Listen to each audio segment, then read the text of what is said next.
Alright, hello everybody. Welcome back. We're back after a small delay. We're back with Albert Odyssey. Yay! So, how has everybody been? When was the last of my turn? About a week ago? Give or take just about a week? Yeah, it's been a little bit. But how's everybody doing? How are all of you today? Because I have actually been doing very, very well. I'm very, very, glad that I have been. Tons and tons of stuff has happened in the last, like, week or so. There's like, a lot to talk about. I've, done a lot, and also I've had a lot happen. A lot good. Probably the best thing that's happened is, I finally started, I'm pretty sure I mentioned them before, but, I finally started those warehouse shifts where I just go to my, like, company's warehouse and for, like, 8 or so hours, because the total shift time is about 9 hours, but that includes a, like, 1 hour unpaid break. So, effectively, 8 straight hours of just, like, cleaning, testing systems, just as many as I can, and I gotta say, it has been fucking heaven doing that. Because I remember the last shift that I worked before starting to do that, on this Monday, was, I was at, like, the retail location, the stuff that I usually do, and, God, I just had a fucking horrible day that day. I was like, I just, like, can't fucking do this anymore. This, like, sucks. I hate this so goddamn badly.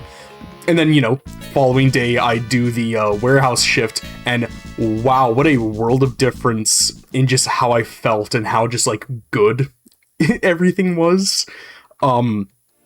It's really crazy how working 2 shifts without having to interact with the general public and working in a retail environment legitimately does just help your mental well-being and just make you feel better. Truly astounding.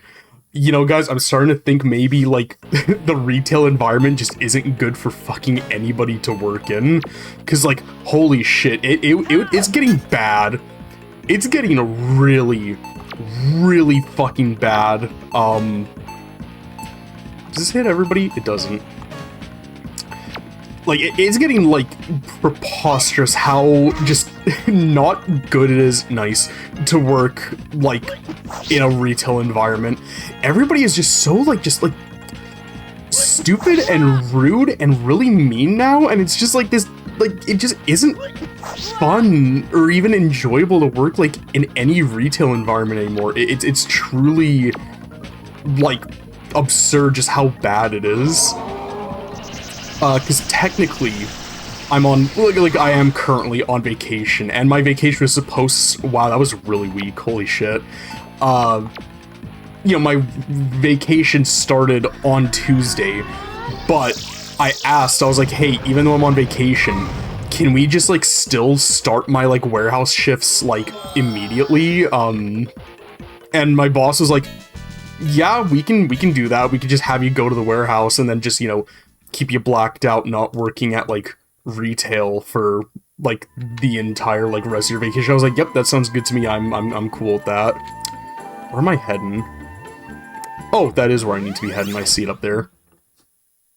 And so, yeah, we did that, and, yeah, it has been fantastic. Legitimately, it is so much more enjoyable, so much better. I want to see, honestly, if I can, like, try and kind of substitute, like, more of my retail shifts in favor of doing more of the warehouse shifts, because, like, man, it is genuinely really crazy just how much better of a mood I'm in, and just, like, how better I feel after one of the warehouse shifts compared to, like, the retail shifts. It's actually, like, insane.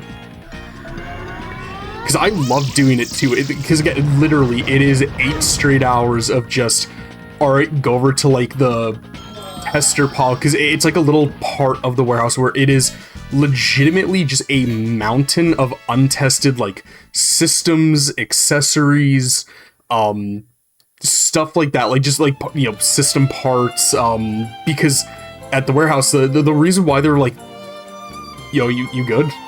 Okay. The reason why they're, like, bringing us in, us retail people, is to, help have more people be there to test systems and whatnot. One second, let me let this play out. Alright, time for us to move. Has already begun the attack, distracting Balin with insults.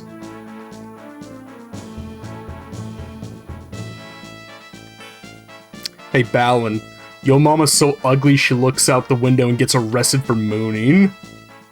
Yep, that's the classic work in designs writing we all know and love. Alright, your friends will attack from the right side, okay. Godspeed.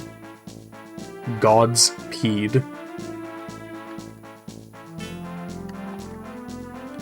Alright, and so, stay out of our way, you're an inexperienced brat.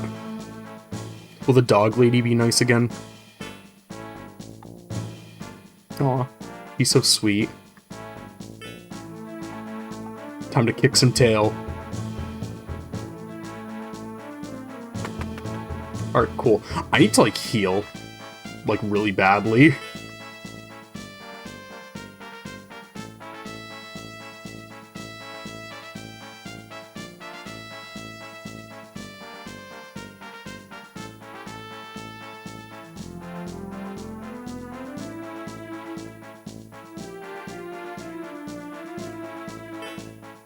No one tells a yo mama joke to Balin and lives.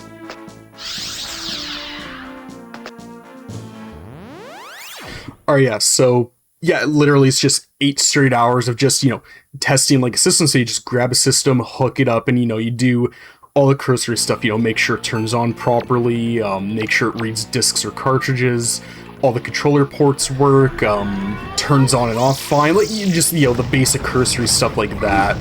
And then if it's a system that would need it, once all the testing is said and done, then, you know, you, like, format it and, you know, factory wipe it, because, you know, leaving customer information on there is probably not a very good thing to do, probably one of the worst things that you can do.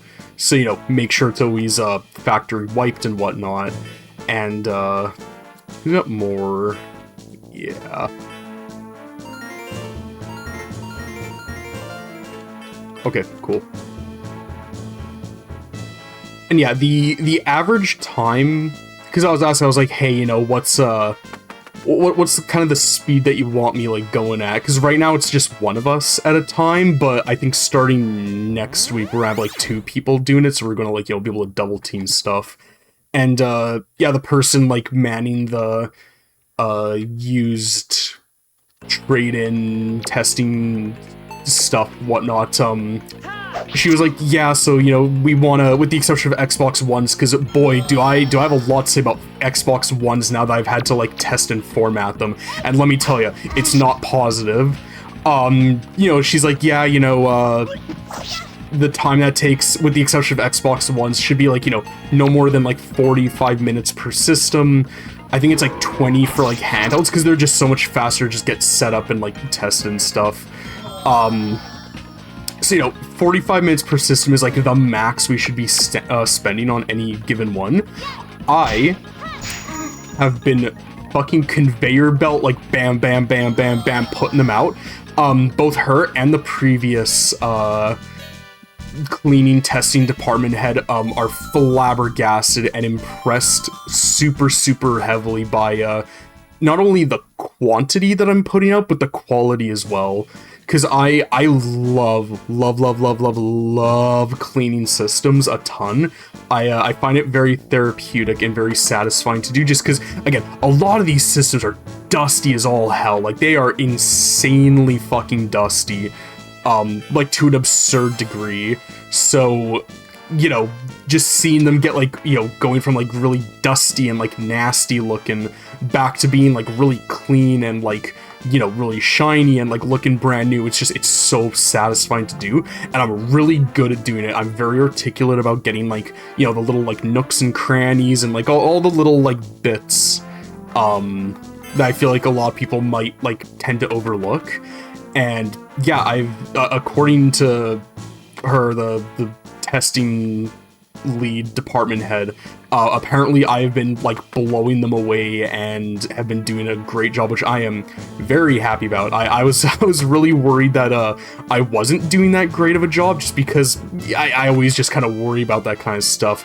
But no, they're like, you are doing incredible work. Like, I was told that I cleaned and tested perfectly more in 2 days than some people would do in 2 weeks, because basically what happens is, the reason why they need us is because it's just so fucking crazy busy at my company's warehouse that normally, you know, they would do like all their like daily stuff, get that all done, and then, you know, they would have, you know, quite a few hours to, like, you know, kind of go through, like, oh, what was traded in yesterday that arrived at the warehouse? Okay, let's clean and test these. But because they're just so insanely busy, they literally have maybe at max like an hour a day to do it, which is like no fucking time whatsoever, just not nearly enough time. And even then, apparently they usually be too busy to even do that anyways. Like, they still wouldn't even have enough time in that hour to do it. So, you know, it would take just so long to do anything that, like, you know, you would go weeks and weeks, and just stuff keeps, you know, because we get stuff traded in at the retail locations every single day, that stuff would just keep on building up more and more and more and more. And it just, you know, the more that it builds up, the harder and harder it gets to actually, like, you know, take the time to go through it and actually test all of it. So, like, it was getting, like, brutal just going to the warehouse and just seeing how much was built up. It's like, holy shit. I don't think I've ever seen so many DualShock 2s. Oh, I thought I could walk up there. No, that's like a wall. Okay. I had never seen so many just, like, DualShock 2s in a single place before. Like, there is probably, just like picturing in my head, there's probably like tens of thousands of dollars of untested stock literally just rotting away there because nobody has the fucking time to go through and check any of it. Like, I remember I was looking at everything, and there was like a box, a little bin of like 10 Rob the Robots just sitting there under like 5 years worth of dust, just fucking rotting there. And it's so sad because, I mean, one, it's Rob. You don't want to see Rob under that much dust and like bullshit. And secondly, them bitches I think are like $200 a pop, and they're just sitting there. And I'm pretty sure we have wait lists at the stores for Robs. So, like, shit, like, it's one of those things where it's like, we gotta, like, fucking get to doing this. Like, this is insane just how much there actually is. And, yeah, I've just been really, really, really loving the shifts a ton. So much so that I'm not gonna lie, I kind of wish I was there still doing it. Because I got off yesterday. Yesterday was the first, like, you know, proper start of my vacation. But I didn't, like, I wanted to stream yesterday, but it was one of those things where I was just like, I'm kind of tired, I don't feel like it. So I ended up not. And, yeah, I'm trying to think where I was going with that. I can't really remember. Basically, I've just been feeling better. I've just been feeling more motivated. Yo, I think the reason why I didn't stream yesterday is because I finally got the motivation to, like, you know, do a really good deep clean of our bathroom and kitchen at the house, because I've just been really slacking for a while, because again, I would just come home and I would just be so just like exhausted and demotivated and just didn't have the energy or like the willpower to do anything. And then on the days that I had off, I would still just do nothing, because again, I was just so tired and demotivated. It was just like, I just don't feel like doing fucking anything. But I finally did have the motivation and the willpower to do something, and now, yeah, our kitchen and bathroom are like spotless, and it just, I don't know, it just feels better. It's just a lot nicer. It just feels better. Just, yo. I feel more clean. My living environment is cleaner. What does the magic tomato do again? That's MP, right? Mink tonic. Oh, that's really good, actually. You. Cool.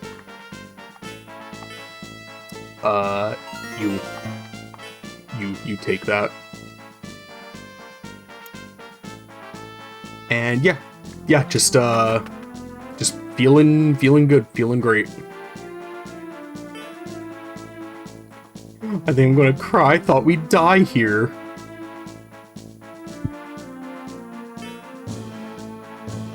Only reason why you're alive is luck.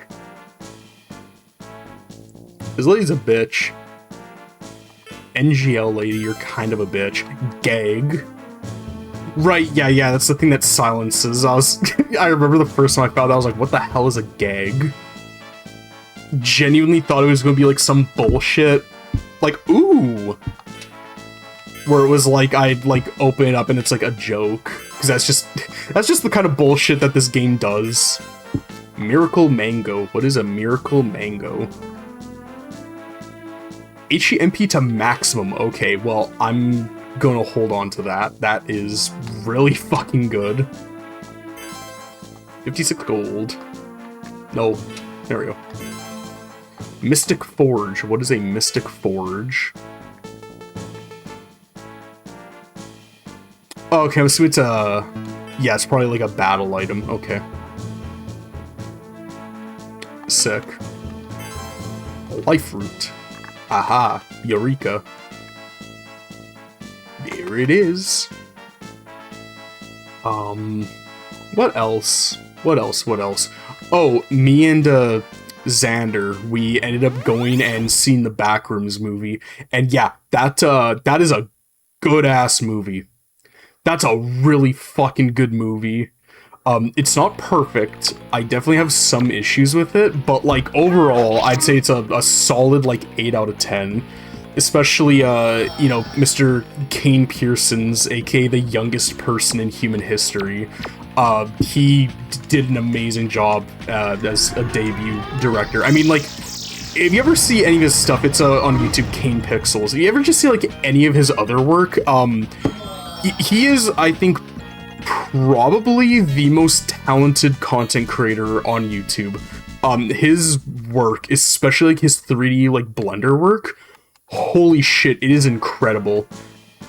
Like I've shown people who don't know about his work the oldest view, and people are flabbergasted when I tell them that it's like majority Blender 3D animation.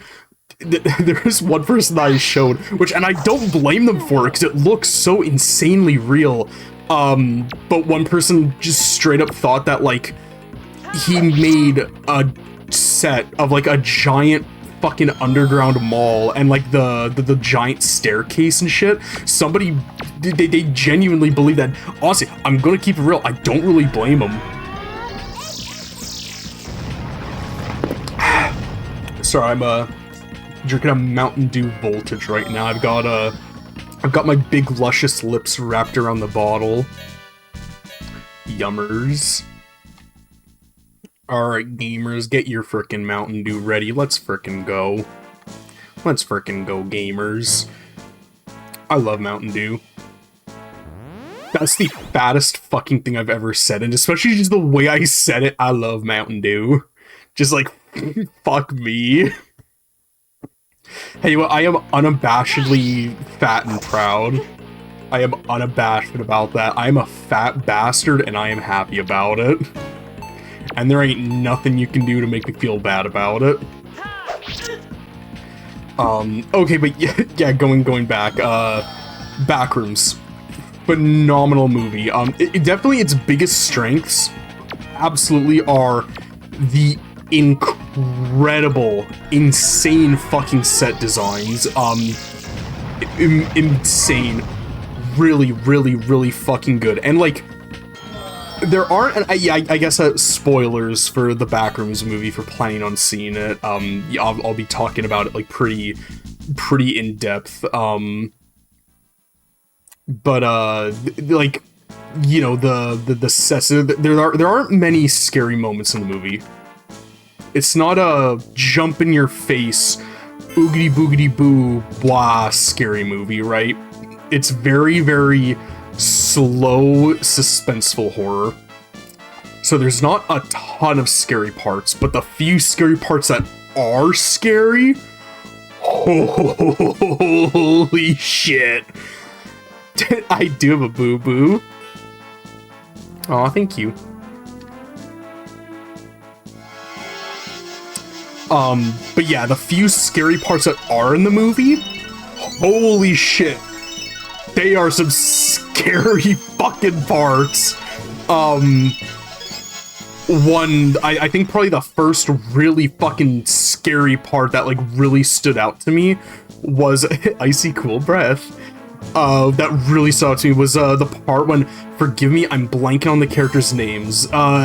Clark's 2 employees, the dude, they send him down the, they send him down that, like, slope, and he's in, like, the laundry room. You know, the room that has, like, all the fucking, like, laundry and shit in it. There's a part, I mean, if you're listening to this, you haven't seen it, and you're planning on going and seeing it, keep an eye on the piles of laundry. There is a part where, at first, nobody noticed it, and it was a pile of laundry, and it has, like, this head just sitting on top of the fucking laundry, looking forward. I think its, like, mouth is open, just looking forward blankly. No expression, nothing. We learn later that what that is, it's called a still life. Oh, a power potato. Oh. Big boy. Yes. Grizz gets the potatoes. And, you know, it's called a still life, and it's like, how would I even describe? Basically, when the back rooms remember something, it makes these, like, still lifes, which are basically these, like, botched memory clones of, like, people and their trauma who have been to the back rooms. And so, you know, you just have this fucking head sitting on the laundry. And again, at first, nobody noticed it. Nobody saw it. But then, a woman in the audience noticed it. And I heard the loudest fucking gasp I have ever heard in a movie theater, ever. And then everybody fucking noticed it, and everybody started, like, kind of fucking freaking out. It was such a cool fucking moment. Because again, that is a blink and you'll miss it moment. Because they don't focus on it. It's never, like, in frame for a long time. It's like one of those, like, things where basically the guy has, like, he's holding a camera and he's recording what he's, like, seeing down there, so we're seeing through the point of view of the camera. And yeah, he kind of swings the camera around a bit, like, you know, kind of like looking around. So you, again, like, you'll really have to, like, notice it. But fuck, it is such a good, like, if you notice it, it's like, holy shit, that's so fucking scary. And then there's another part shortly after that, I think it happens after that, where Clark is running through, like, all these different areas, and he goes into this one room. This room gave me such a feeling of fucking dread. It's basically, it was a giant dark room with nothing but, like, a Christmas tree in the middle. And it was giving this, like, this red fucking glow around the tree, just kind of barely illuminating the area in the room that it was in. And when you guys were younger, I'm so curious, did you guys ever, on, like, the nights leading up to Christmas Eve, or even on Christmas Eve night, did you guys ever, as a little kid, go out into, like, the living room and just kind of stare at the Christmas tree, just, like, the tree in, like, the middle of the room in complete darkness, and the only illumination is the tree itself?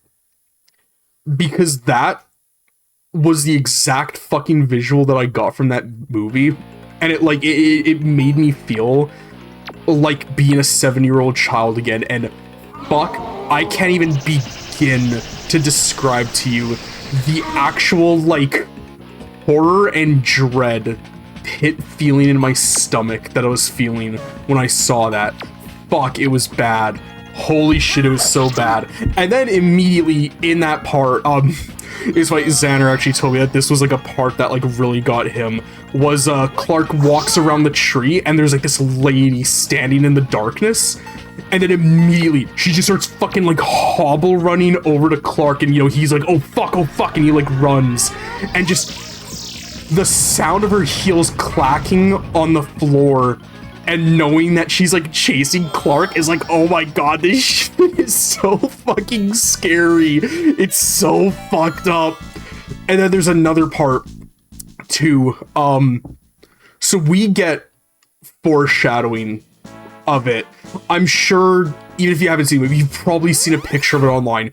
Captain Clark, the big fucking monster of the movie, which I gotta say, so you guys know my biases, my opinions on giant monsters, like big pursuer type, like nemesis monsters, which I call them nemesis monsters because, you know, Nemesis basically perfected it. Like, he'll always be my favorite, like, big, giant pursuer monster, like, of all time. I fucking love Nemesis. Captain Clark is that. He's, like, this fucking 8.5, 9 foot tall, fucked up distortion monster version of Clark. And it is so fucking good. His design is insane. It's so fucking cool. I love it so much. He's such a cool fucking monster. And so, you know, we see that, which I like right in the beginning of the movie.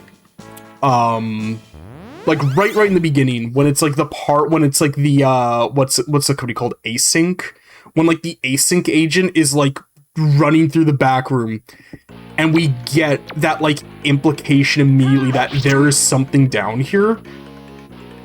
I personally like that they did that instead of waiting to show that there is a monster, because with that, the audience immediately understands, okay, there is a threat down here. There is something to be afraid of, but none of the other characters know that. So the other characters are just exploring it under the impression of, I'm alone down here. But we as the audience, we know there's something down here. We're waiting for the moment, oh fuck, when is it going to come out? When is it going to jump out? When is it going to attack the characters? And I think they hold back on actually having that happen in a very, very good way, and they have good restraint with not immediately showing their hands, because that's the biggest issue with horror. The second you show the monster, a ton of the fear is immediately gone. You can't play your hand too early, otherwise you lose all the horror. It's why I think The Thing is so brilliant. You only see glimpses of it, and it changes form continually, so you're never entirely quite sure what exactly it looks like. It's just a thing, you know, huh? Nudge, nudge, wink, wink. I think I forgot to free a room of captives, so we gotta go back and find them. But, okay, yeah, so we see a vague shape of a monster in the beginning, in the shadows. And then, I didn't even realize this, but, when they're in the little room, the laundry room, apparently you can see Captain Clark, like, shrouded in the darkness. And then there's another fucking brilliant part immediately that is like, holy shit, this is good, is when Clark is in that little, like, pool room looking thing trying to find, again, I'm sorry, I'm blanking on her name, the female employee that works, for him. He's, like, talking to her on the other side of the wall, and he, like, puts the camera down on the table, runs over to the wall, and then, like, something picks the camera up, and it fucking immediately raises, like, 9 goddamn feet in the air. Oh, shit. That was a good fucking moment, because, again, you don't show the monster, but you drip feed little bits of information, because now we know, okay, this thing is insanely fucking tall. It's super tall, and it's pretty quiet, because it isn't making any noises when it picks the camera up. Incredible way to, like, lead into showing the monster. And then there's, you know, the scene, the fucking dinner room scene, the scene where the movie kind of just goes fucking insane and is, like, one of the most uncomfortable sequences, like, ever. It is such a good, like, that entire dining room scene is really, really fucking good for the most part.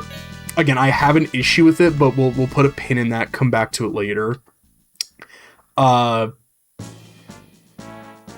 they finally show Captain Clark, and holy shit, this thing's design is so fucking good. And then, you know, Captain Clark is like, it's okay, she's Mary, she's our therapist. You don't have to hurt her, she's trying to help us, it's okay. You don't have to hurt her. And then he picks up Clark, and then he just fucking bites him in the neck and fucking kills him immediately. It's like, holy shit! Oh, fuck! It all happens so fucking quickly. And then, you know, Mary, I'm pretty sure her name is Mary, the lady, the therapist lady. She's, like, running away from him, trying to escape, and, you see, again, little bits of him, like, in the distance. And then, fuck, the part when she's in, like, the backroom version of Clark's, was it the Ottoman Empire? The Ottoman Empire? She, like, opens the door and it just leads to, like, a wall, like a cement wall, you know, can't really get out. And then she turns around and you get that fucking wide-angle camera shot of the entire store, and Captain Clark is standing at the top of the stairwell, just fucking staring at her motionless. That's like, oh, fuck. Oh, shit. It's such a fucking good scene. Oh my god, it's so good. It's so fucking good. So yeah, my big ups about the movie. Incredible monster designs. The still lives are so fucked up and scary looking. They're so fucking disturbing. I love them so badly. The set design is incredible. The atmosphere is absolutely amazing. And just like the setup and okay, so I guess I'll lean into like what my issues. My issue is with the writing specifically, but a very specific thing, because I think the character writing and the directing of the actors are all really, really good, and the acting of the actors too. The actors did an amazing job. Clark, I feel so bad I didn't look up what his name was before this. He is incredible in Backrooms. He does an amazing job as Clark. He's such a fucking engaging and engrossing character. Where did I forget to go?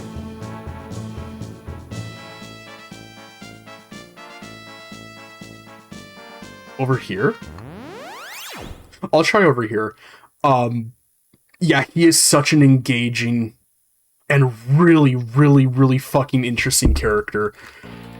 Because he is, for all intents and purposes, he is a bad fucking person. He has a shitload of faults to him, and I think that's what makes him so engaging. He's a deeply, deeply flawed and insecure character, and he doesn't get a happy ending in the end. He kind of gets what he deserves. And again, I'll put a pin in that and I'll come back to it later, because it's an example of why I think the movie has very, very strong writing, but could use some improvements in how the writing was actually done. Because again, the character writing, I think, is really, really, really fucking good, but I think it needed to employ more of a show, don't tell style of writing, because there's a really, really, really fucking good scene where it's showing, it's like a camera panning shot where like it shows like a room, and then it's kind of going down and it's kind of showing the room, and every single time it does like a pass of that room panning downwards, the room gets, you know, a little more fucked up and a little more distorted like every single time. And that scene does an amazing job at showing how exactly the backrooms work without it being like just the characters just telling you blatantly, like right to your face, like, oh, this is how it works. It explains it perfectly without saying a single word, and I think it is one of, if not like the best sequence in the movie, rivaled only by the laundry basement room scene. I think that scene is gonna go down in like found footage styled like cinematography history, because like that was an incredible fucking sequence. sequence that was incredibly well done. Absolutely amazing. Because again, it shows a lot in the scene, but it doesn't call attention to a lot of it. It kind of leaves up to the viewer to notice a lot of the little things like that. Sorry, Mountain Dew always makes me very, like, it's very carbonated, makes me very burpy, my apologies. But yeah, like, because, you know, to contrast that scene, there was, like, the dinner room scene, which even though I was like, yeah, this is a really good scene, this is really incredible, I do still kind of have issues with it, where I feel like it was a little on the nose with what they were kind of going for. Like when Clark, when he was like, I finally feel like I belong here. I finally feel at home for once. And he's like, you know, I don't want to change. I want to stay. And then she's like, okay, you can stay here. That's fine. But you have to let me go. Again, very good scene. Really good acting and character writing. But it's kind of really on the nose about what is going on, especially because, you know, I'm pretty sure she says that after she, like, is forcibly put the fucking scalped wig on her.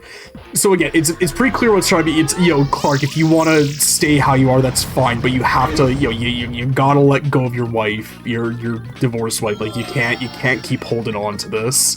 You gotta let her go. You're allowed to wallow in your depression and your misery, that's fine, but don't bring other people down with you. Like, I feel like that's pretty what they were going for. Okay, yeah, this definitely is, because there's, you know, something to collect in here. Okay, yeah, I think we have all the rooms now. Looks like I'm gonna take a quick swig.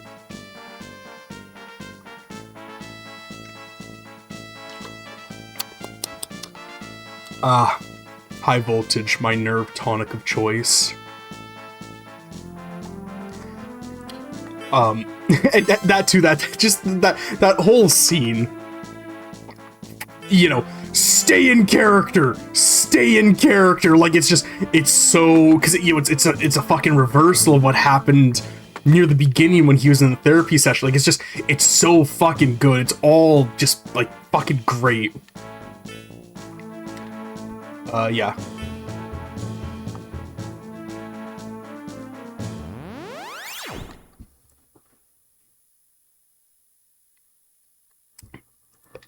Where was I going with all that? Yeah, I think I'm really conflicted on the dinner room scene, because on one hand, again, incredible, amazing acting. Just, like, incredible. Both Clark and Mary are so fucking good in that scene. Like, they do an amazing job. But I feel like the writing is really on the fucking nose.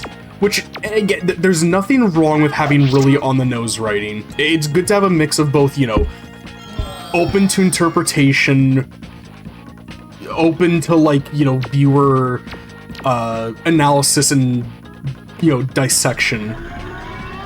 And then also have really obvious, you know, there's no real way to misconstrue this. And as I said before, the modern movie-going audience, you gotta kind of have some of that more obvious stuff to kind of, you know, breadcrumb trail them into, like, you know, the kind of more high concept stuff, which, trust me, this movie does a lot of high concept stuff, especially near the end. And yeah, I think that is my only issue with the movie, is that it could have employed more show don't tell. I think I'm holding on to that so much because that one scene with the fucking panning downwards shot was just so good, so masterfully done that, like, I kind of wanted more of that. And there is more of that in really subtle ways, like when there's the part where it shows the like telephone poles that are like kind of warping and slowly fading into the ground, like with each one, and like the missing poster is like distorting with every single pass. That's a really cool kind of symbolic way of showing, like, you know, as time goes on, people who are missing tend to quite literally fade into the background and slowly start to become forgotten. And again, just the whole idea, the symbolic nature of the backrooms, of how our nostalgia and our memory blinds us to what things actually are and how they were, and how it changes, warps, and distorts how we remember things, and how we tend to remember more of the idea, the concept of a person, rather than the person itself. Because I think the whole idea of setting the movie primarily under the guise of, like, you know, a like locally owned like little like furniture shop, where, you know, because I'm sure that when you were a kid there were probably not shows, like commercials for like locally owned businesses that had that kind of same energy and like kind of vibe that the Ottoman Empire commercial had, where it's, you know, the owner in a fucking goofy ass costume effectively making a gesture of himself to like sell this product. I'm sure of it. Everybody has seen a commercial like that, and you know, when you think back to those commercials, you probably don't think of the person that was in the commercial. You just think of like the character of who that person was kind of like imitating and like being. People don't remember Clark, you know, in the town, the city. I don't know if it actually ever says what city it takes place in, but again, I think that kind of leaves more of like the idea of this could just happen anywhere. This isn't happening in any one particular place. It kind of has that idea of, you know, people don't really remember Clark, but they remember Captain Clark. And the more people try to remember Captain Clark as time goes on, the image, the idea, the memory of him distorts and warps. Quite literally, just like how Captain Clark in the backrooms looked. As people try to remember him more and more, the image and the idea of him warps and distorts, quite literally, figuratively, and physically. And it's kind of a running... it's like a running theme in a lot of Kane Parsons' work, where basically there's a continual theme of the idea of our memory and nostalgia blinding and misremembering how things are, and how, as time goes on, things that were once very important, things and people that were once very important, tend to fall into the sideline of only being remembered by people. And the more that goes on, the more and more the original idea and the image of that person changes and distorts based on how they are remembered. And I think that's kind of the whole idea of the Backrooms. And I think it's a very poignant and very brilliantly executed, really thought-provoking idea to address in the movie. But it's so great because you get that, but then you also get scary fucking 9-foot-tall pirate monster, which I think is great. It's so good. Let me take another swig.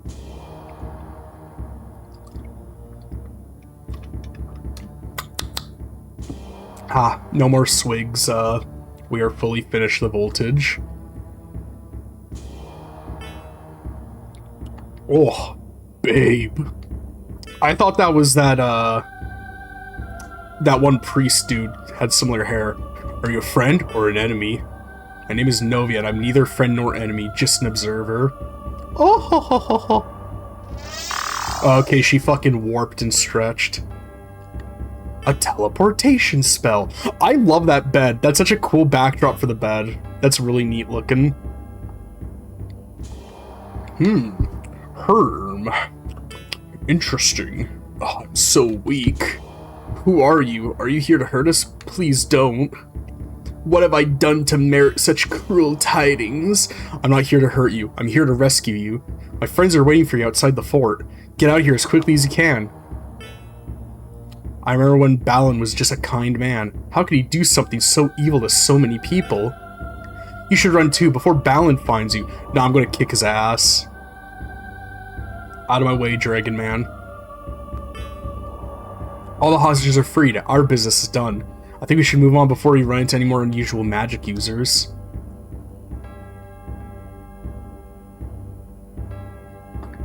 Cool, I'm gonna loot this place first, though. Power potato. Yo, Grizz. Another fucking potato for you, man. Eat up, big boy. Oh, and a magic tomato?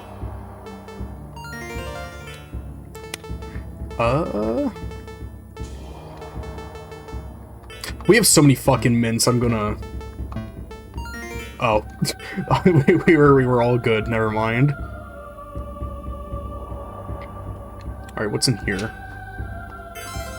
Holy symbol. What is a holy symbol? Etc. Okay.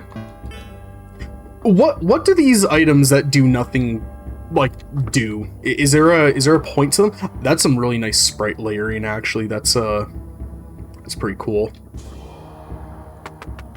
I'm sure of it, big guy out here. Yeah, here we go.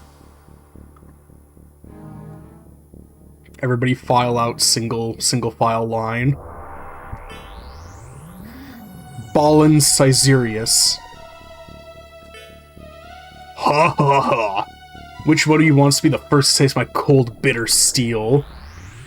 Which one of you wants to be the first to taste my trails of cold steel? Save your threats, Balin. Prepare to feel the wrath of the Silver Vixens. Hiya! Hiya! Oh, they're all fucking dead. Uh-oh, they're all fucking dead. The priest! This battle is not for you to fight, Vixens. So sorry.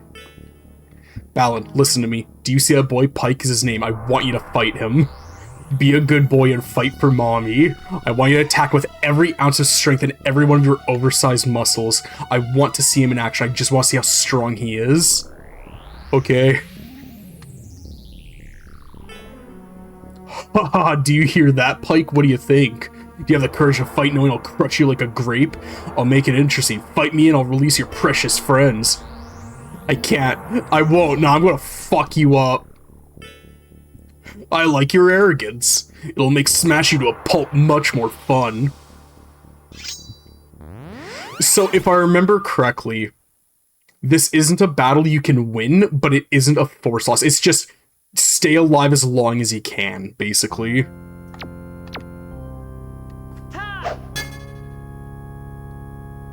This is some good music. Doria! 13? You're only doing 13 damage? Holy shit, I'm really fucking outclassing this dude! You're getting your ass beat by a fucking 10-year-old! What the fuck's your problem, dude? Come on! Okay, now he's doing a little more. He's doing just a little bit more. Nice. Okay, now he's not doing any more.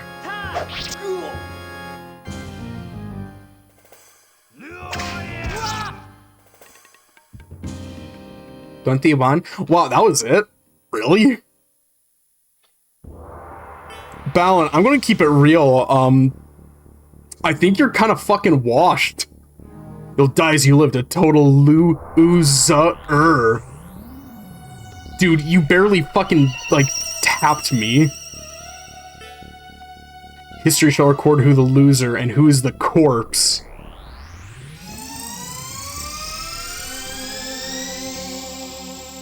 Taste my Omega Beam. Oh shit. Cirrus is cool now. Pike grabs the transformed Cirrus and feels a surge of magical strength coursing through his body. Oh boy! Oh boy howdy! Frankly, I probably could have done it without this fucking sword, honestly. Alright, how much are we doing now? Wowzers! Yeah, that's better.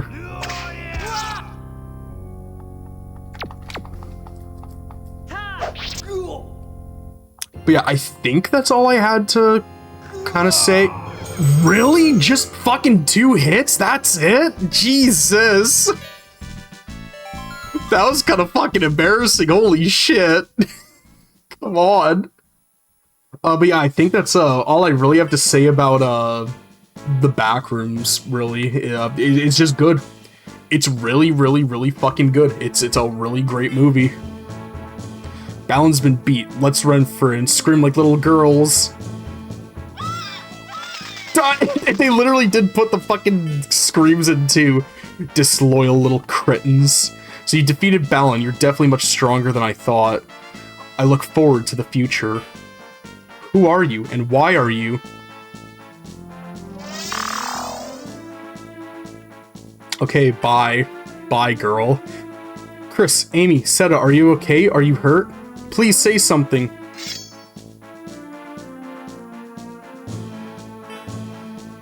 How about when I get blasted by electro energy, all I feel is pain? I think I ruptured a disc. Oh, fuck, I'm sorry, ma'am. I fucking get how that is. What happened to Balan?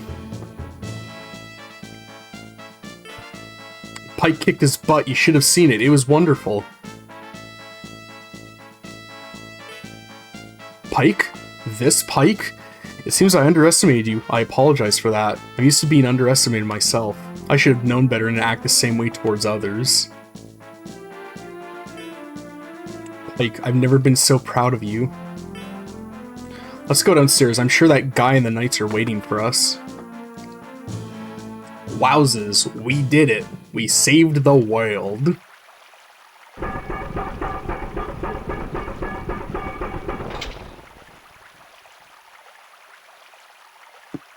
Everybody run, run! Oh, sure. Shut up now that I'm almost done digging a hole through the wall with my teeth.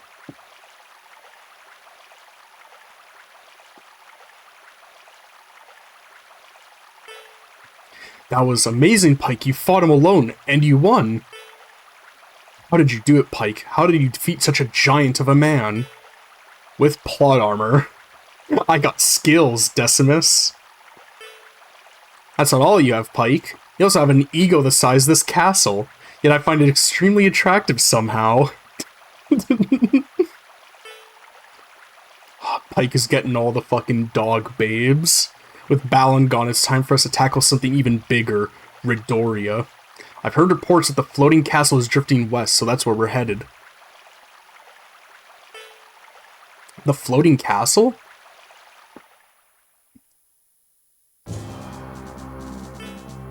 Listen up. Chris, I want you and the Silver Vixens to return to Goodell and report the news of our victory to the king. Pike, you go with them. I think the king will reward you handsomely for your help in our victory. No way, Decimus. We're going with you and Guy. No, you're not. You will report to the king and will heal all of your wounds. Is that understood? Fine. Catch up with us after you've rested. Guy, take care. Make us laugh and cry. Be a family guy.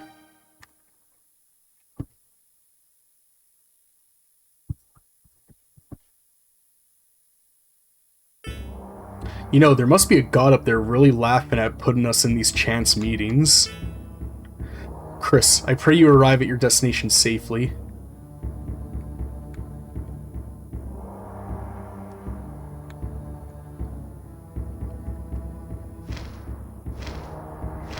Fuck. It's fucking Dragon again. Ha ha ha ha ha. If that is so, let me be the first to thank him for putting the ones that killed Richessa before me.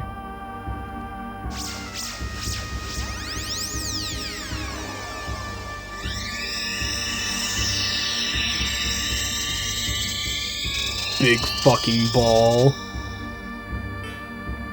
But I've not come to talk, but to exact payment for your ruthless action.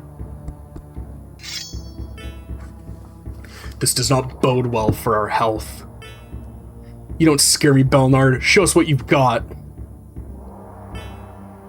Hahaha, you die.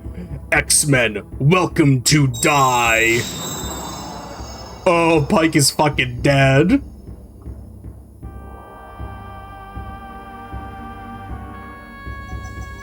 He's fucking dead. Never mind, he's good. Oh shit. Cirrus is gone.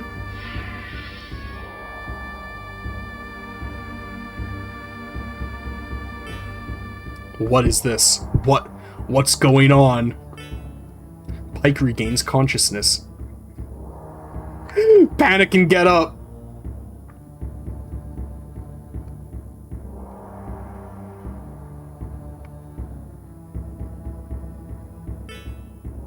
The body is a little tough to move.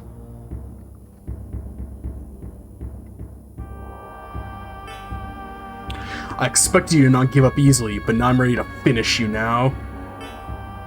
I won't allow you to lay a hand on him! What? A teleport spell? What is... I am Eldean, protector of those pure in heart. Now the time has come for your exit. Yeah, fucking send his ass to the fucking Twilight Zone.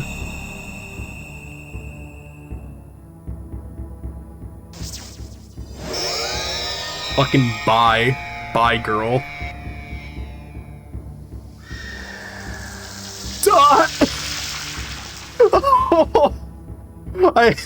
I'm pretty sure that was just it teleporting away, but I like to imagine it fucking, like, carbonized and fucking burnt away. Your opponent seems to have run away.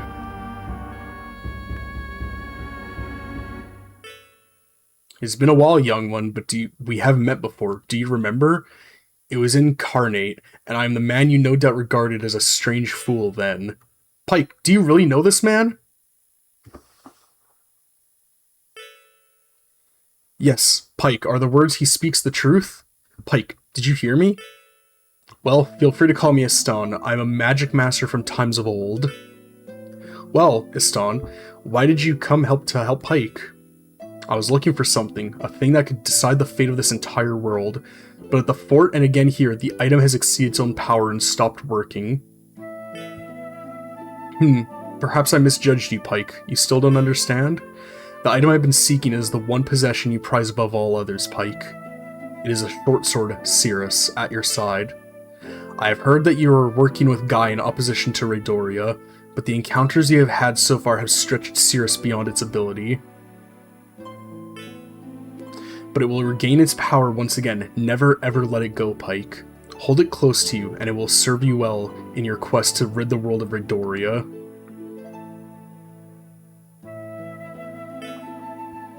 It must have been the power hidden within Cirrus that has been protecting us all along. But as Eldean perceived, it seems as if the power within Cirrus is weak now. It must be given time to heal. It would be wise to inform the king of the latest developments, Pike. He's right, Pike. We should fill him in at once. I like Grizz a lot. He's very stoic, but I like him. I'm gonna bump the power of my fan up. Let me know if it's picking up on the mic or not.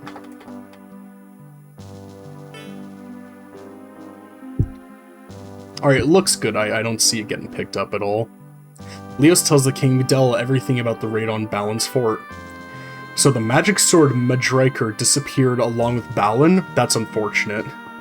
I've learned it was a sword of legend, one of two swords with the power to destroy the immortal ones. The other sword believed to have such a power as the Holy Sword, but it's been missing for many years. We could have used Madriker, I'm assuming it's pronounced Madriker, in the battle against Raydoria without it. I thought Guy already had a magic sword strong enough to beat Raydoria, doesn't he? You mean the Karma Blade? Yes, Guy says it has magic and that it has the power to slay Raydoria, but I've never heard of any myths or legends about it. I'd never heard of it at all until Guy mentioned it. How strange. We need to ask Guy about it the next time we see him. If Guy is using this sword, he has a reason. I trust Guy. He is a warrior. You forget that it is not a sword which makes a warrior strong, it is how that warrior uses the sword. Real as fuck, King. Spit your shit, let your nuts hang. That's a good point, Grizz. By the way, have you seen the Silver Vixens? They have not reported to me yet. Perhaps they are still busy tending to their injuries. Anyway, I want to thank you all for your part in the victory, and I want to reward you as well. What can I give you? Name anything. I'd kill for some gold. Something to get these stains out of my cape? I'm actually curious what... Because this is definitely something. This is just like... I'll tell the guards to let you take whatever you want within the castle walls. Okay, except for my pillows. Those are all mine. That works. Pike, after your defeat of Balin, I'd be a fool not to ask you this question. Will you join Guy and my knights for their attack on Redoria's fortress? I guarantee they could use your help.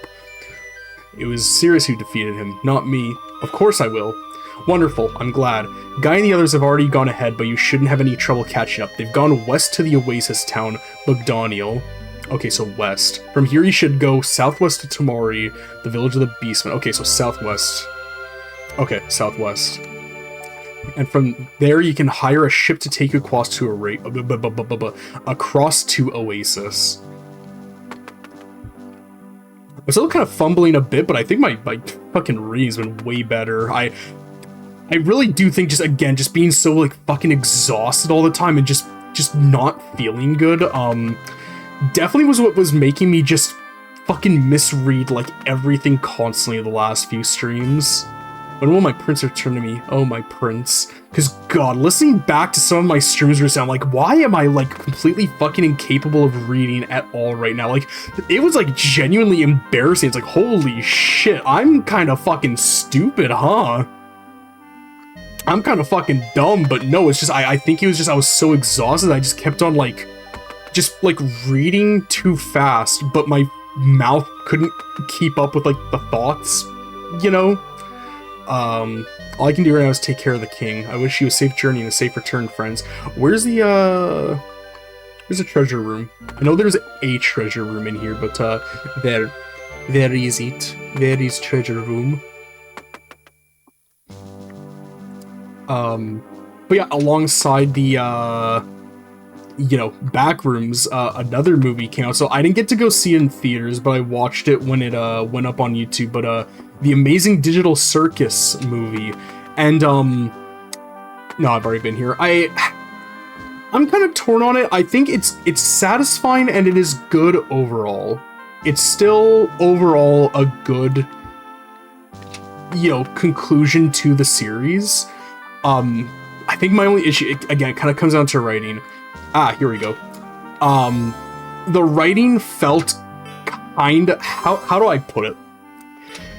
The episode kind of felt like one big, like, therapy session for the characters, specifically Jax. Again, spoilers for anybody who's wanting to watch it or hasn't seen it yet. What does the ivory stamp do? Oh, what are these for? What do you use these fucking for?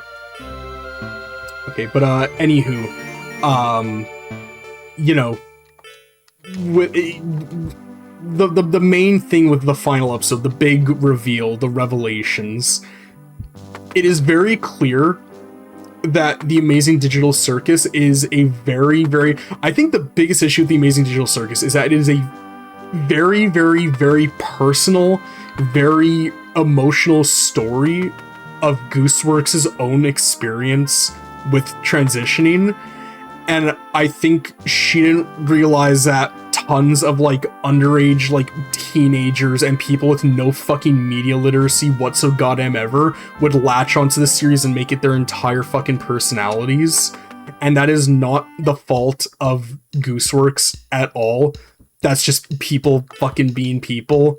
I'll have a couple of brews. Pike, I can't believe it. You'd rather get wasted than find Lia's savior? Yeah, I just want to get fucking sloshed, dog. I want to have a fucking good time. No, okay, where's an inn? Because do I need to restore MP?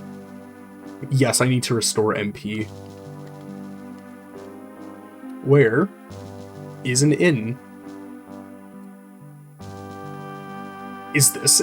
Those are just 7s. Oh, it's a casino. Okay. I like the bunny girl. I'm a big fan of bunny girls. What's your favorite game? Blackjack? Poker? Craps. I always get that one wrong. I'm a big fan of bunny girls. This job might be degrading, but I get great medical coverage. I need to be talking to more people. Beat it, kids. I'm here to catch me a bunny, not chat about puberty. Real as fuck. Sure, I gamble once in a while, but what's the point of making money if you can't spend it on booze and women? Why are all these NPCs just the realest motherfuckers in the entire world? If that guy wins again, I'll light him on fire. Oh man, if I win again, any hotter, I'd spontaneously combust. This game's fucking so stupid. These games are rigged. My karma is bad. I want to win, damn it. Spare a few gold for a really bad poker player? That'd be fun if you actually could. I'm so glad I don't have to wear one of those degrading bunny costumes. I can't imagine squeezing myself into a hot, sticky, skin-tight outfit. Hey, why are your eyes glazed over? Fucking real as fuck. God, this game is so real. You're too young to gamble, kid, so unless you have money, you'd better leave. Drinks around the house, as long as you blow all your money gambling. This game has such good dialogue, man. Okay, but anyways, yes, Amazing Digital Circus. So, yeah, I've been around for a real fucking long time online. There have been a lot of bad communities, a lot of real bad fandoms. I think, pound for pound, Amazing Digital Circus may have, like, one of the worst fucking communities ever. Everything bad that happens in this community is completely justified and warranted. I gotta say, too, Gooseworks having the strength to continue to talk with and interact with the community and fan base of Digital Circus after everything they fucking did to her, quite frankly, is insane. That is like Herculean strength required to fucking put up with their bullshit. Absolutely crazy. Insane fucking, like, respect to Gooseworks for being able to put up with all that bullshit, because holy shit, Digital Circus fans are a whole fucking different breed, let me tell you. Southwest. So I think just go through here and then just kind of come around the bend.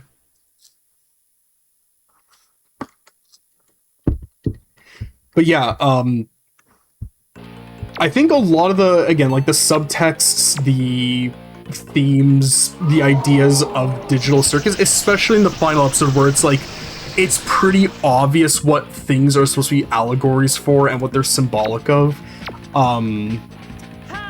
It becomes pretty obvious when you kind of put everything together, and yeah, I think it's good. Again, writing's a little weak in some spaces. Again, it just kind of feels like a one big, like, therapy session. But for what it's trying to do and what it's trying to say, I think it's completely fine. It was after the fact, though, because with Jax, in the episode, they just, like, abstract, just like that. Like, it just hard cuts to that. And so people will ask Gooseworks, they were like, hey, why did you have Jax abstract off screen? That just seems like kind of a weird thing to do. And Gooseworks, I think, gave the fucking perfect answer, and it really made me just be like, damn, that's fucking rough. Not Jax, Gooseworks simply said, I wanted it to be as shocking, as upsetting, and as abrupt as it is in real life. Like, damn. Because, okay, at that point, it's like, okay, abstraction is absolutely fucking, like, symbolic of, like, it's supposed to be suicide. Like, that is very clearly what it is supposed to be an allegory for. And Gooseworks saying, I don't think said shock, it's, Gooseworks said, like, she was like, yeah, like, I want it to be as, like, abrupt and upsetting as it is in real life. And, like, yeah, I remember when I was watching, I was just like, damn, Jax just kind of fucking abstracted just like that, huh? And yeah, it was very abrupt, very upsetting immediately. Fuck, there's so much discourse surrounding Jax as well. I think Jax single-handedly proves that people cannot handle flawed or inherently, like, morally dubious characters. And especially because because, again, the big thing, the revelation about Jax is, it is very blatantly obvious. Yes, Jax... So there's a thing about... So Jax is trans, but there was... Because people, again, are getting really at each other's throats about, like, the pronouns that Jax uses, like, what exactly, you know, it's supposed to be, like, she, why are people still saying, like, he, and even Gooseworks, after the final episode came out, even after the big reveal, Gooseworks still used he, him for Jax, and still kept, you know, Jax's name as is. And a lot of people were like, oh, why would you do that? That's, like, you know, it's disrespectful of this, like, character's pronouns. And somebody, I think, brought up an amazing point about Jax and his characterization, especially with the reveal and everything that happens, is Jax is a cautionary tale about what happens when, instead of talking to people and being open and true to who you actually are, you don't get to become the person that you're truly meant to be. Because Jax, he never got to become the she that she was meant to be. Jax abstracted, or in other words, committed suicide before Jax could be who she always wanted to be.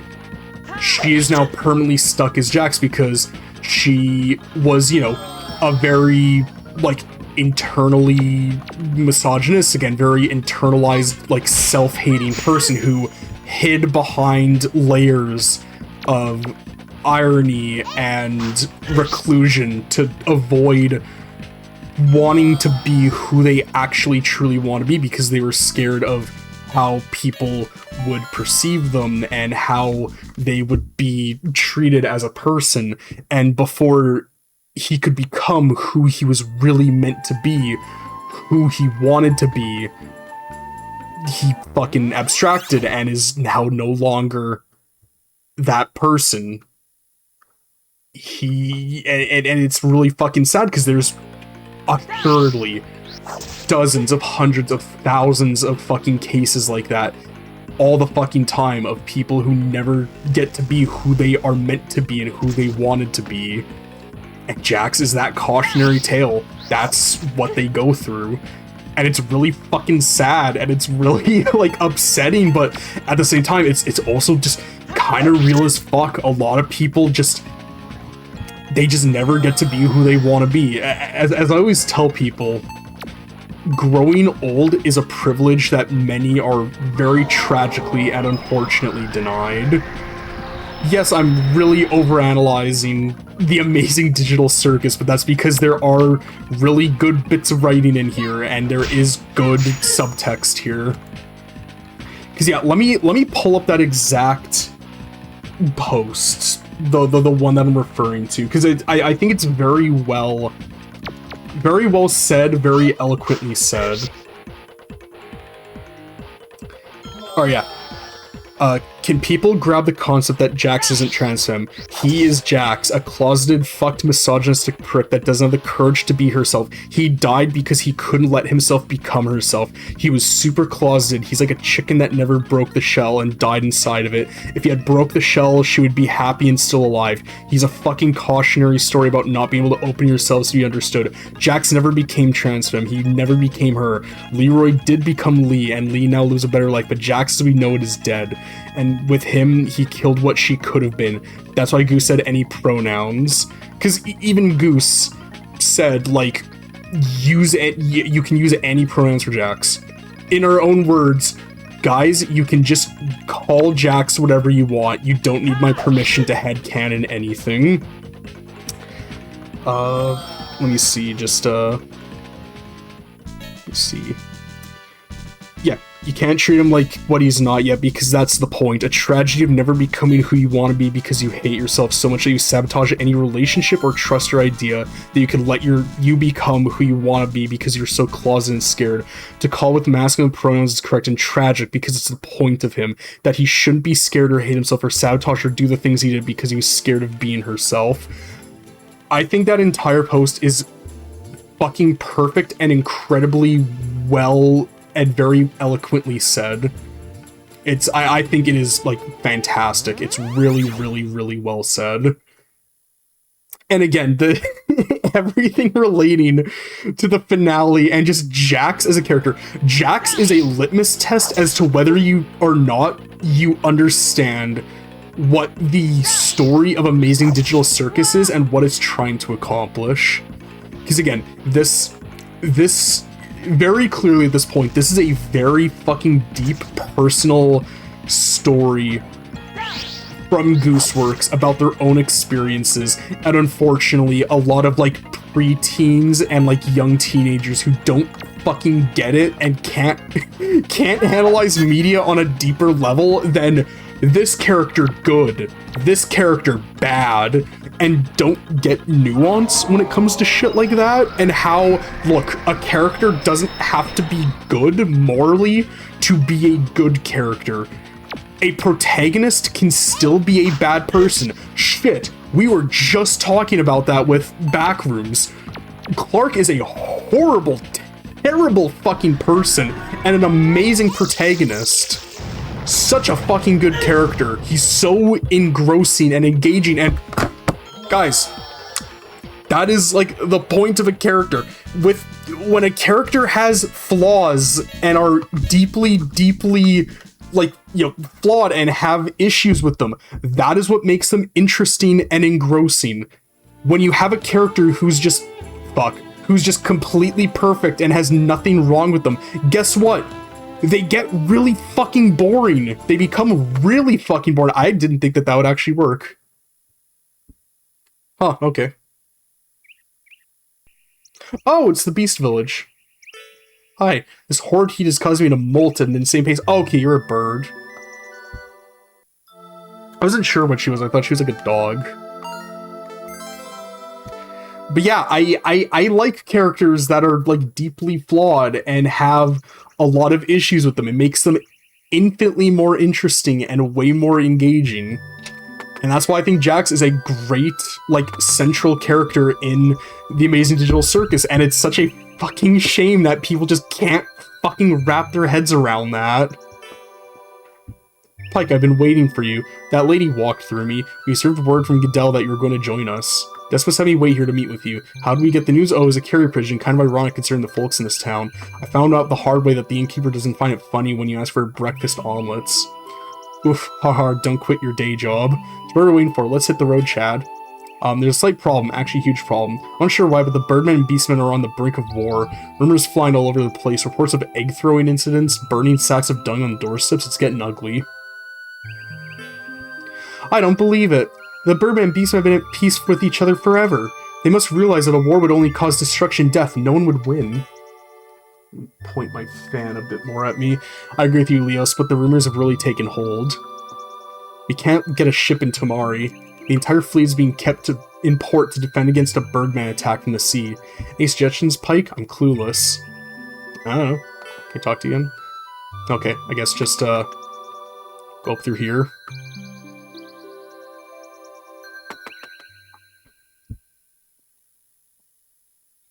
But yeah, I think how they handled, you know, just the character of Jax, I think it's a great job. It's very, very, very good.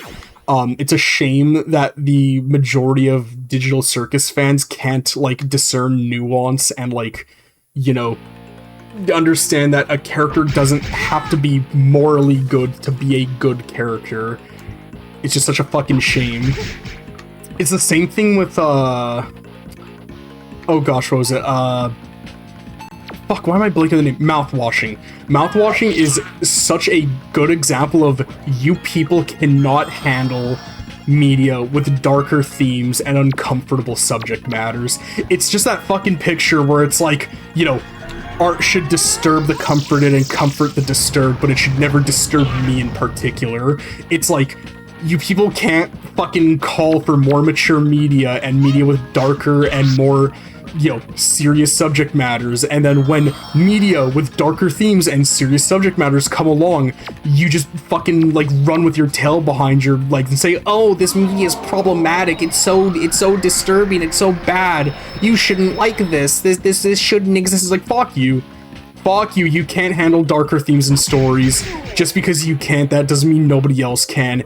You just can't fucking handle these things. You think you're mature and that you can handle more mature media, but you aren't. You are very, like, media maturity stunted. It's just such a fucking shame, because, again, I think there should be more media with really heavy, really dark, really mature themes. But every single time one comes around, every fucking time— I'm sorry, this rabbit's really fucking cute. He makes fucking squeaky noises! You're in the village of Tamari, proud home of the beastmen. Trespassers will be eaten. Just kidding. Interesting.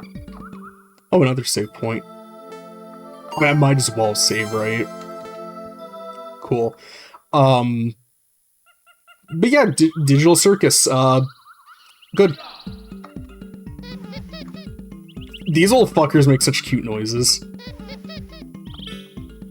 You peer into the pot. Magic shield.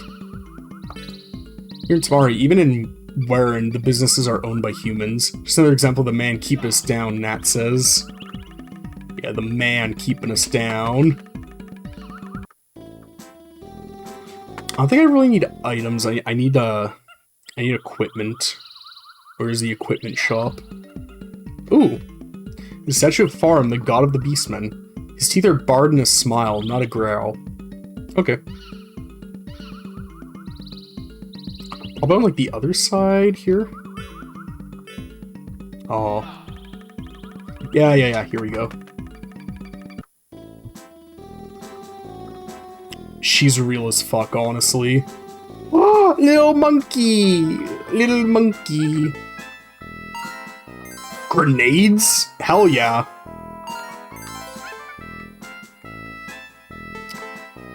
Can you equip two? I'm pretty sure you can. Buckler. Okay, cool. Let's equip everything.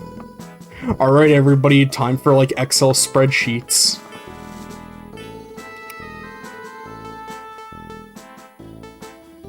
So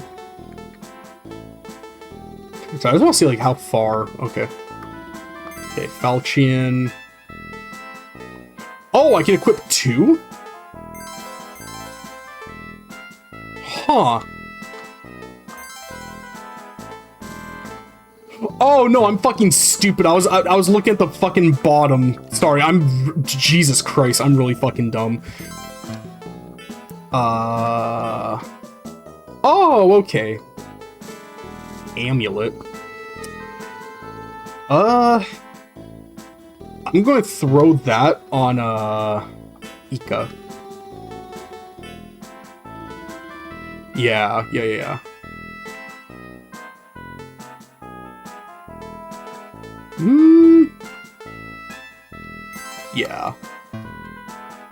You have more that I need to equip.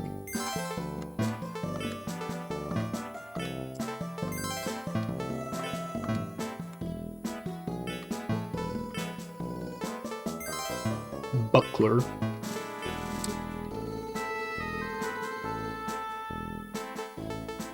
Yeah, I think that's fine.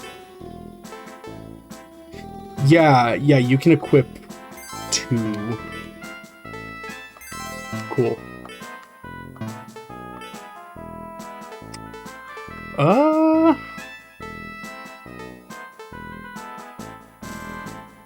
Oh yeah, that's just an objective upgrade.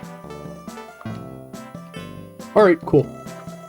Let's sell all this bullshit.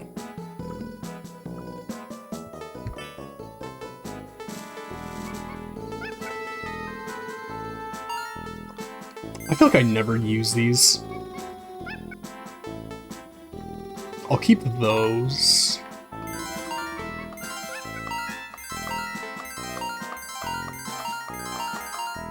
No, not that.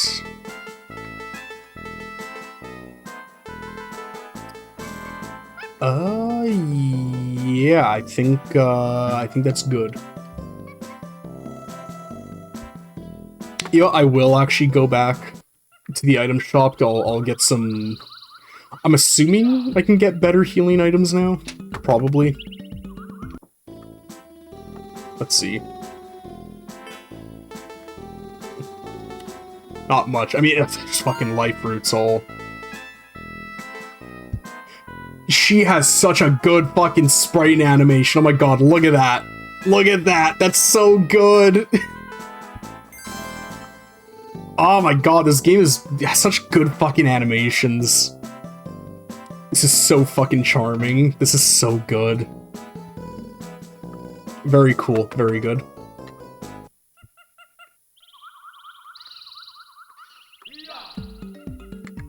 You have to say. Birdmen? More like chicken men. All their attacks on beastmen have been from behind or when the beastman is alone. They seem to fight like men, not poultry. Is there like some kind of a mayor that I can talk to? Some kind of a mariff? Oh! Oh, would you look at that. The birdmen have simply gone too far. It's time to start planning our attack. The village chief is now too pumped with this idea to notice you. I'm the last person who wants to battle with the birdmen, but it seems inevitable now. War. What is it good for? Well, absolutely nothing. I'll say it again, y'all.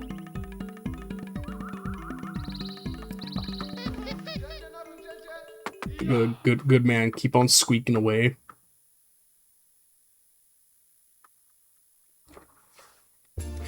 Well, I feel like I feel like there's something I gotta do here.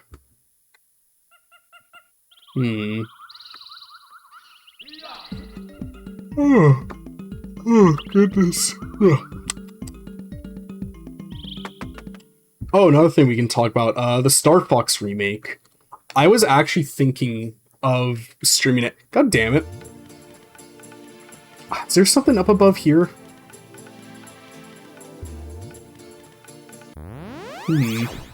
But yeah, the Star Fox remake. Really, really, really good. I was actually thinking of streaming it yesterday, but then I ultimately decided, because, again, after doing a lot of cleaning, I was like, I kind of feel like just relaxing for the rest of the night.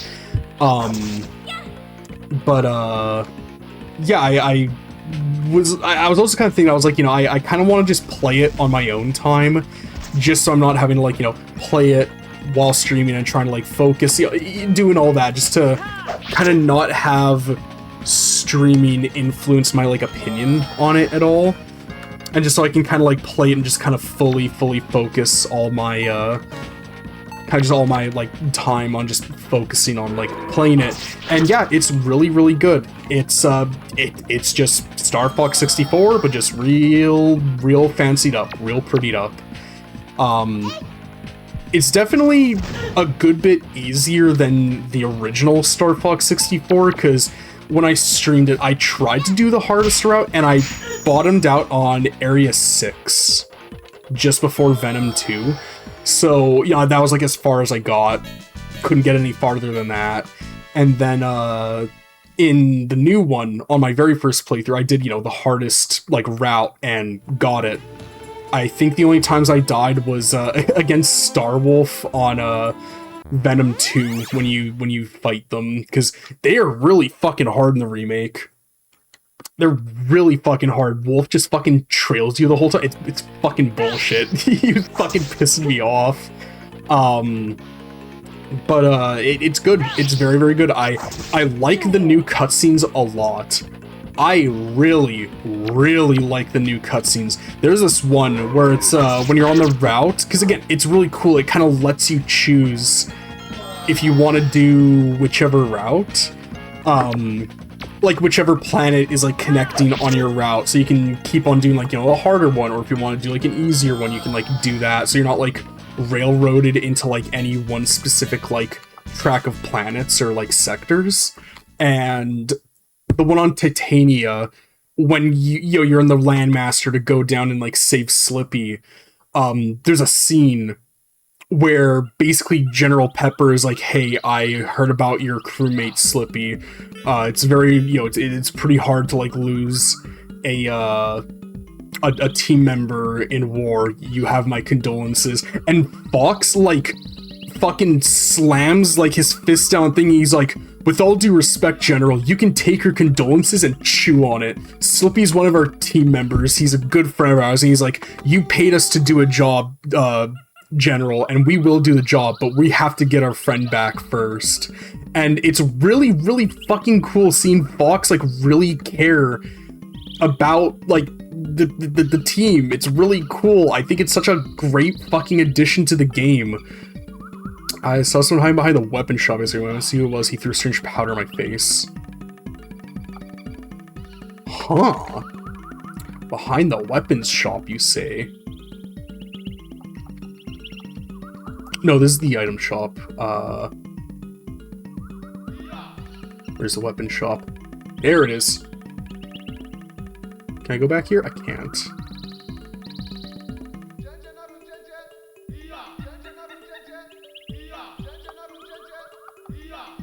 Can I not go behind here? What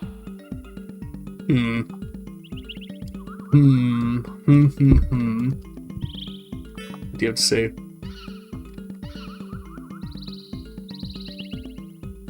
Can I go? Yeah. More like chicken men poultry. Yeah. Can I talk to you now? Hey, there's somebody throwing powder in people's faces. I can't. Oh, oops. Come on.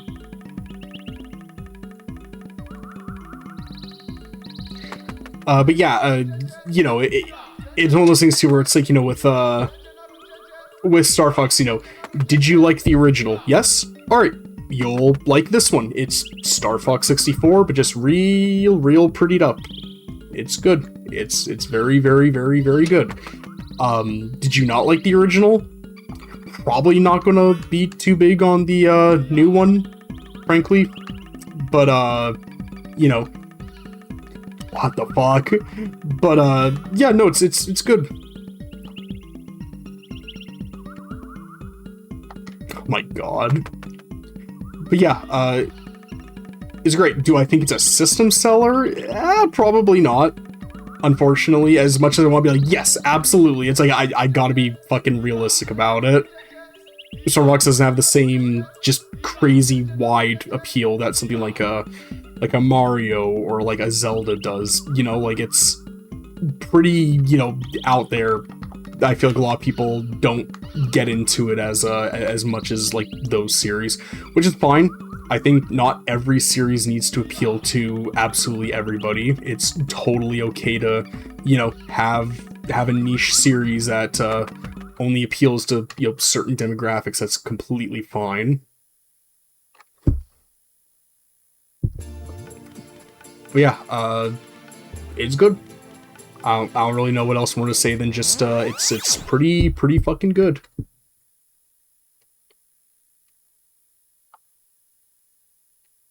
I'm assuming I have to go back here, like, from here.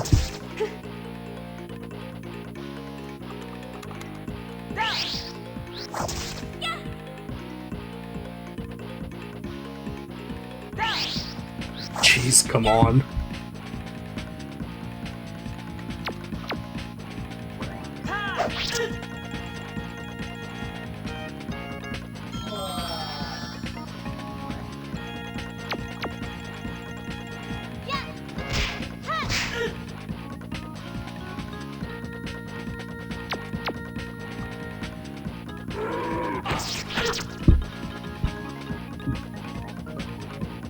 It is really warm in my room. Sure, it's because...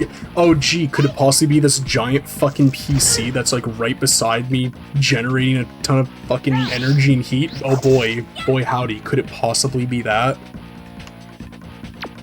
But I checked quickly. I guess I just have to go and talk to just every single fucking beast man. Basically, just kind of talk to all of them, and then eventually a cutscene will trigger, so we will go do that. Alright, bye. Bye, girl. Sorry, my teammates got stuck on the bridge. Guys, what if they got stuck on the bridge and then they no-clipped into the back rooms from the bridge? Wouldn't that be fucking wild? Wouldn't it be so fucking cool, guys? I'm so fucking tired of these thieves. I hate how fucking fast they move. Please don't all fucking target her.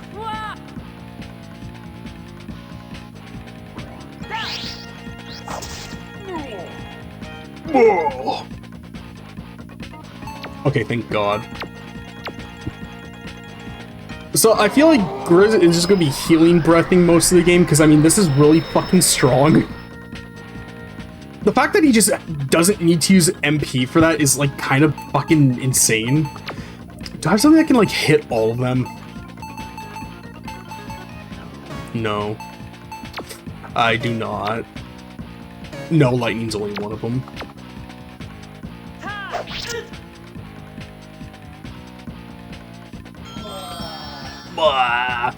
Something I'm considering doing actually, just to kind of break up, because again, I feel like I kind of backed myself into a corner doing 2 RPGs at the same time, like back to back. Because I learned, I feel like I mentioned this in the last stream, but again, it's so fucking long, and my memory sucks so bad. I learned that you can actually play House of the Dead 1 with a standard controller, so I can actually stream that, and I want to do that to, you know, kind of justify my $500 purchase on that game, to, you know, at least make it a bit more reasonable that I fucking spent that much on it. I think it could make for a fun stream. I'd like to play it. I like House of the Dead quite a bit. I think it's a very, very cool game, especially the first one. The first one's really, really cool because there's like no modern ports for it. And no, I do not count the really, really, really, really fucking bad remake of it. No offense to anybody on the team that worked on the remake, but fuck, that remake was not very good. But hey, you know what? At the very least, it may have been pretty fucking bad, but at least it wasn't the House of the Dead 2 remake. Wow, that remake is fucking dog ass. The House of the Dead 2 remake just really fucking sucked. Like, it's actually impressive how fucking bad it was. Okay. Ah, mint. I'll talk to you again.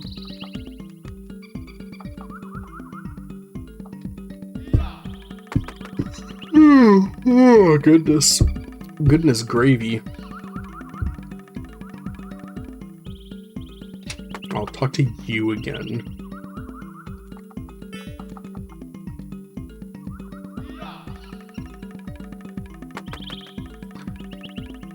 Alright, now go back and talk to this guy? Question mark? Yeah.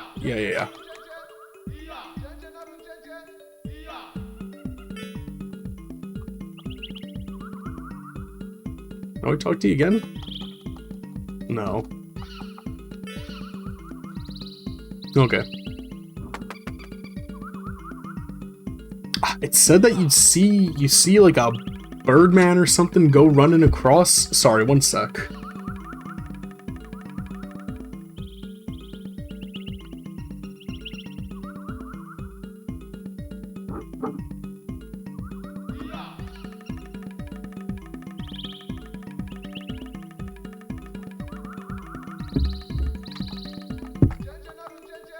Can I talk to you? Please. Okay, yeah.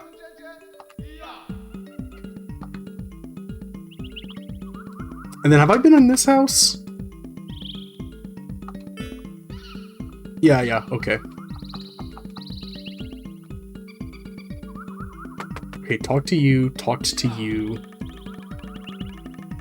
That guy just talks about how humans keeping them down, man. Okay.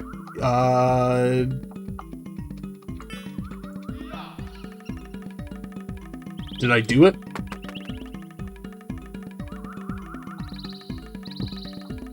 Fuck, what am I doing wrong?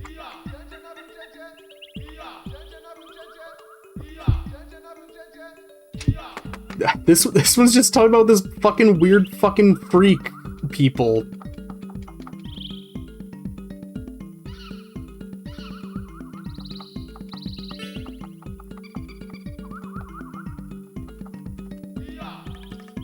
The guy literally just says, talk to everybody. But, god damn it.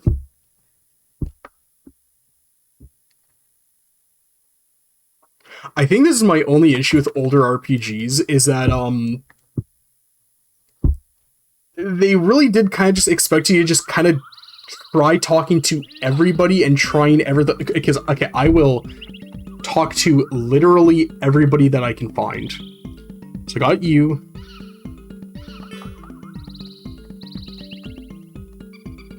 Talk to you. Talk to you.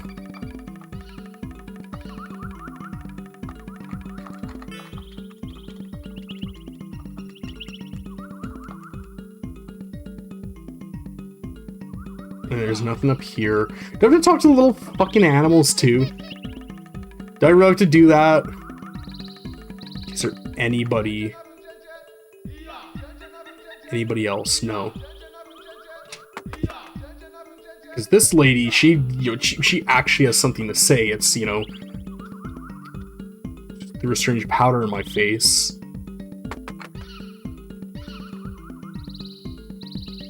Must God, was there somebody that I forgot to talk to in the previous town? Did I have to talk to somebody there and then come here?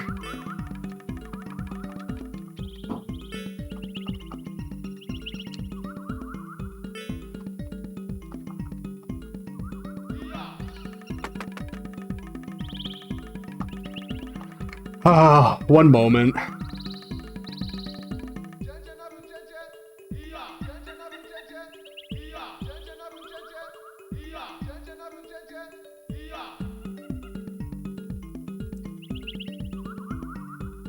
Oh god, I had to talk to the fucking elder and the other son of a... Fuck me, okay. Okay, we'll go fucking talk to the other elder. Look, I'm not saying that there should be things put in place to prevent this kind of thing from happening, but like...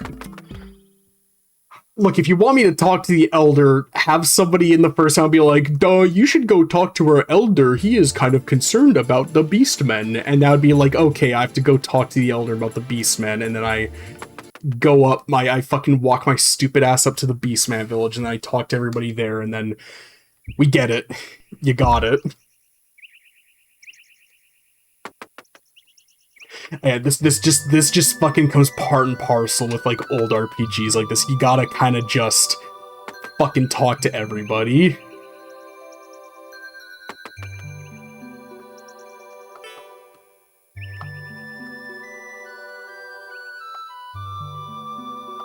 Okay.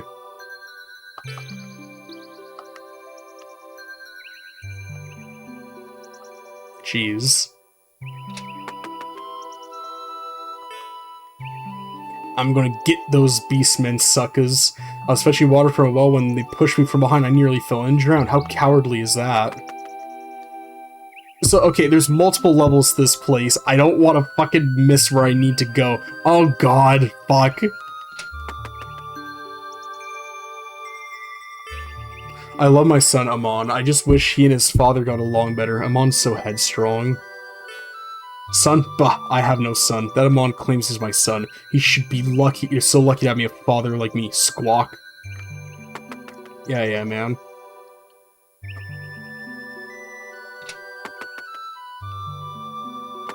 Alright, let me try, like... What if I just, like, go to the very, very fucking tippy top peak? I'm a lover, not a fighter. Where is this fucking elder? Where is he? Oh, a cutscene. Okay.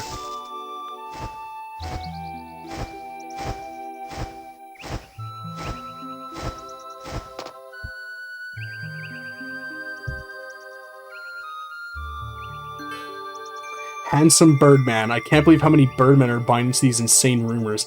Everyone here seems to actually believe the Beastmen and Tamari are about to attack. That's ridiculous. First of all, the Beastmen know that we'd humiliate them in battle. Second, we can't worry about what other people are doing. It's hard to enjoy life when you're so paranoid.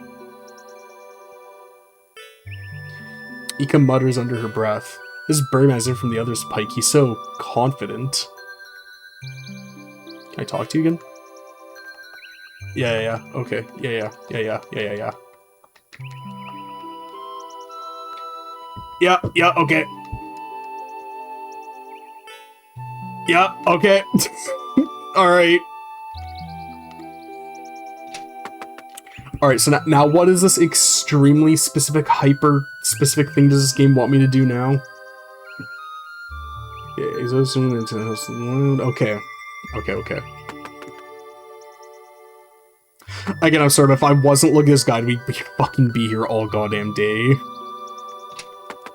I would still be over in the fucking Beastman village trying to get that shit to activate. You're traveled far to come to us. You must be overwhelmed with fatigue. Our small village doesn't have an inn, but you are welcome to rest your friends.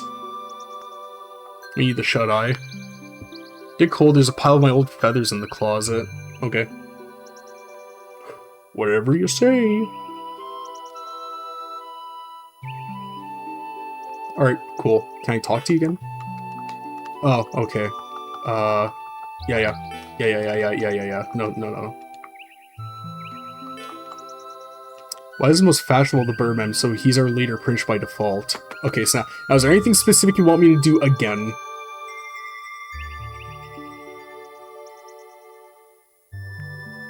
Okay. Head down on the left side.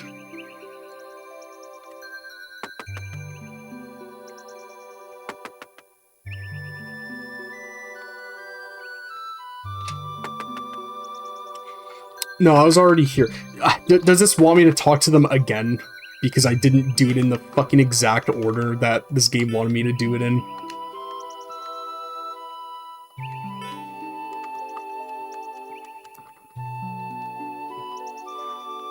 Alright. Now we go to the fucking Beast Village. Now we can continue the game.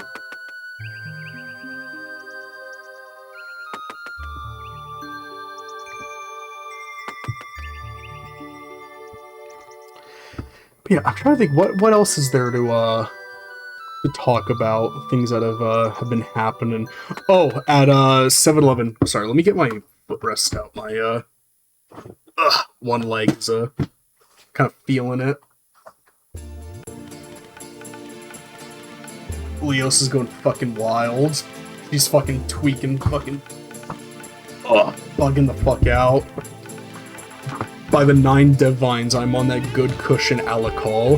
At 7-Eleven, there was a new Slurpee that they introduced. It's called a Mountain Dew Birthday Cake Smash, and let me tell you, I have very, very fucking low standards for, like, foods and sweets and treats and stuff. I mean, shit, I was literally drinking a Mountain Dew Voltage earlier. Like, I can stomach pretty much most anything, and I don't like wasting food, so I especially will, like, even if I'm not really into it, I'll still fully consume it, because I'm like, I don't want to waste food. This fucking birthday cake smash Slurpee, I think, is one of the most foul fucking things I'd ever had in my entire life. Oh my god, it is so fucking nasty tasting. And it's like neon blue. It literally looked like Windex when it was fully melted, because I was drinking it so fucking slowly that it fully melted. Like, completely, before I was like, okay, I just can't have any more of this. This is, like, too much. The way I would describe its flavor is, it's like those frosted pink sugar cookies that you get at, like, Walmart. You know those? They're, like, the basic sugar cookies with, like, the pink frosting on them and, like, the sprinkles. They tasted like that, but, like, times 10, really, really strong, and more importantly, bad artificial vanilla flavoring, and, like, the most sugary, sickly sweet fucking flavor you've ever experienced in your entire life. It was not great. And again, it literally looked like fucking Windex when it was fully melted. It was like, I feel like I should not be putting this in my body. Just simply smelling it was enough to make me, like, fucking queasy and feel really, really bad. I genuinely... Oh, hey, here we go. Yeah, I was super fucking queasy and felt, like, horrible when I was consuming it. It was so fucking bad. Sure, that Shifty's guy's up to something. You have that feeling too? Yep, let's tail him. But yeah, it was that shit was fucking nasty. It was just not fucking good at all. And again, usually I'm pretty fine with like basically any flavor of Slurpee. Like I don't think I've ever had like a bad one, but that one was like, wow, this is like bad. There he is over there. Pike, what are you waiting for? Get out of the sun and hide yourself better. Sheesh, I thought you were supposed to be the smart one.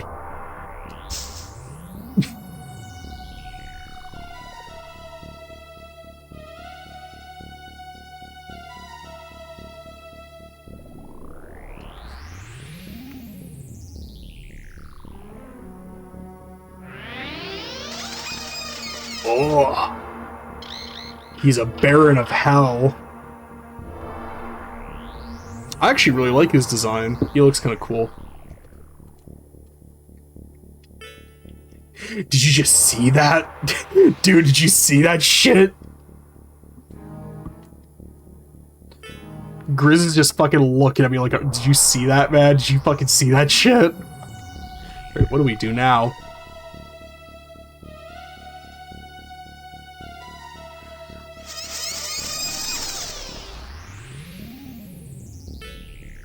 Look at that, now he changes to the form of a Birdman. Like Zoinks, he found me out. Halt, don't move.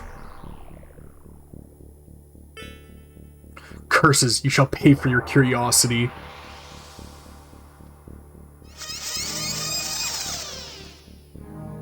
Yeah, you and what army, motherfucker? You and what army?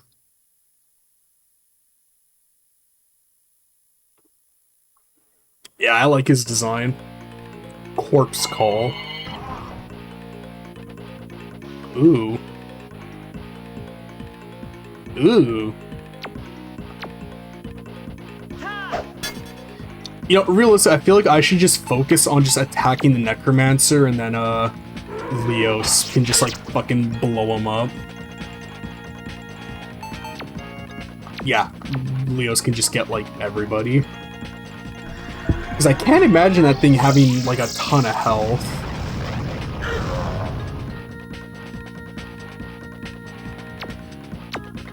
Maybe.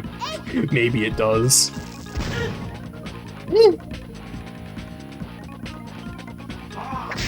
Ah! Oh shit, she's almost fucking dead. Because I think Grizz moves next. If not, I've got the life roots. We're good. We're bing chillin'. Oh, okay. We just got them both. Okay. Yatta. Life root. Cool.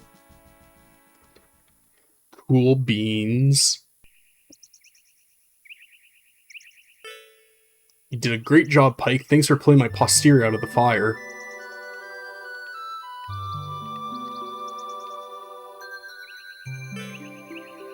Pike, you prevented a war between us. You saved thousands of lives. We owe you a tremendous debt of gratitude. And we're willing to reward you in whatever way we can. Gold, jewels, concubines. Sir, your kindness is appreciated, but we only really desire one thing. You see, we're headed west from here to fight the evil Verdoria in his floating castle. If the Birdmen and Beastmen send their armies with us to fight, I guarantee we'll be kicking tail and taking names. So our wish is to gain the aid of your troops in our fight. Will you grant it? I'm sorry, but that is beyond the range of my powers to grant.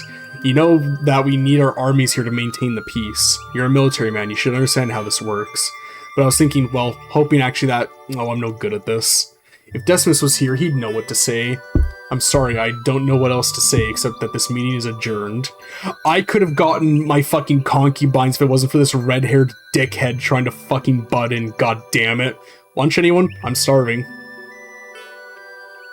I can't believe you! Turning down the people who prevented your stupid war.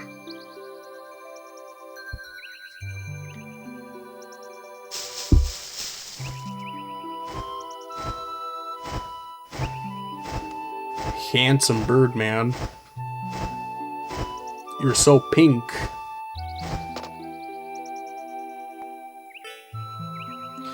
Amon, you arrogant fool, this is none of your business. Oh hey, this is the dude whose like dad was like, hey, this guy's a fucking dickhead.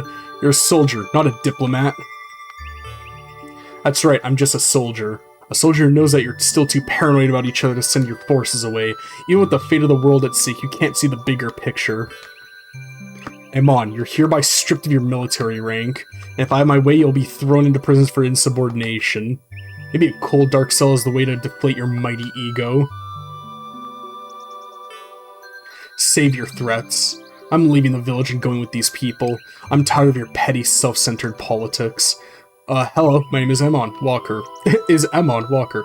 My name is Amon Walker, Birdman without a village. How do you do? Cool.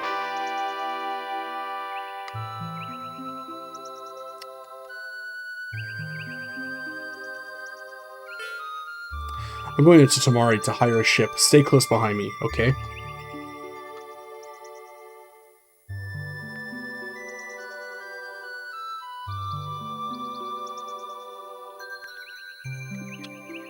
Alright, yeah. So I guess just, off to Tamari now. What equipment do you have, actually? A Pyrom. Oh yeah, I guess I fucking sold everything, didn't I? I guess since we're heading up to Tamari, we'll see what weapons and stuff they have up there for him.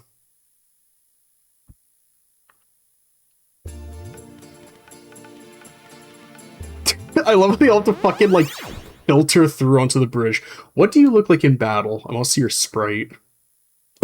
Hey, yeah. Look at that fucking portrait. Damn, he goes first. Eagle dance. Oh wow. I mean that's decent damage. Fuck, I really wish I healed. I forgot that these guys all just fucking move before I can. So okay, I guess Amon he's real fucking fast, but just kind of weak maybe? Like he's always basically guaranteed to move first. I love these character sprites, by the way. I love these character designs. They're all so good. They're so fucking good. They all look great. I love all of them.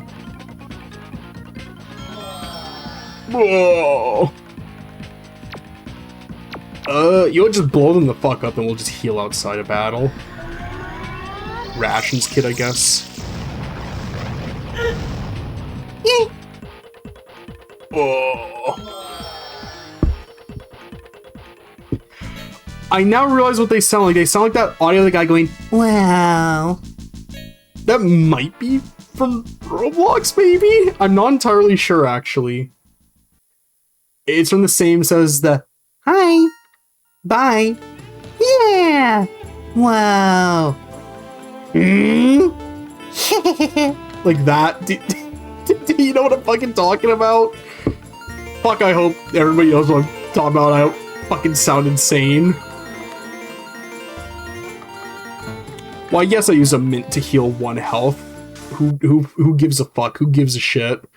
Make and manage my phone calls, Grizz. I don't give a fuck anymore.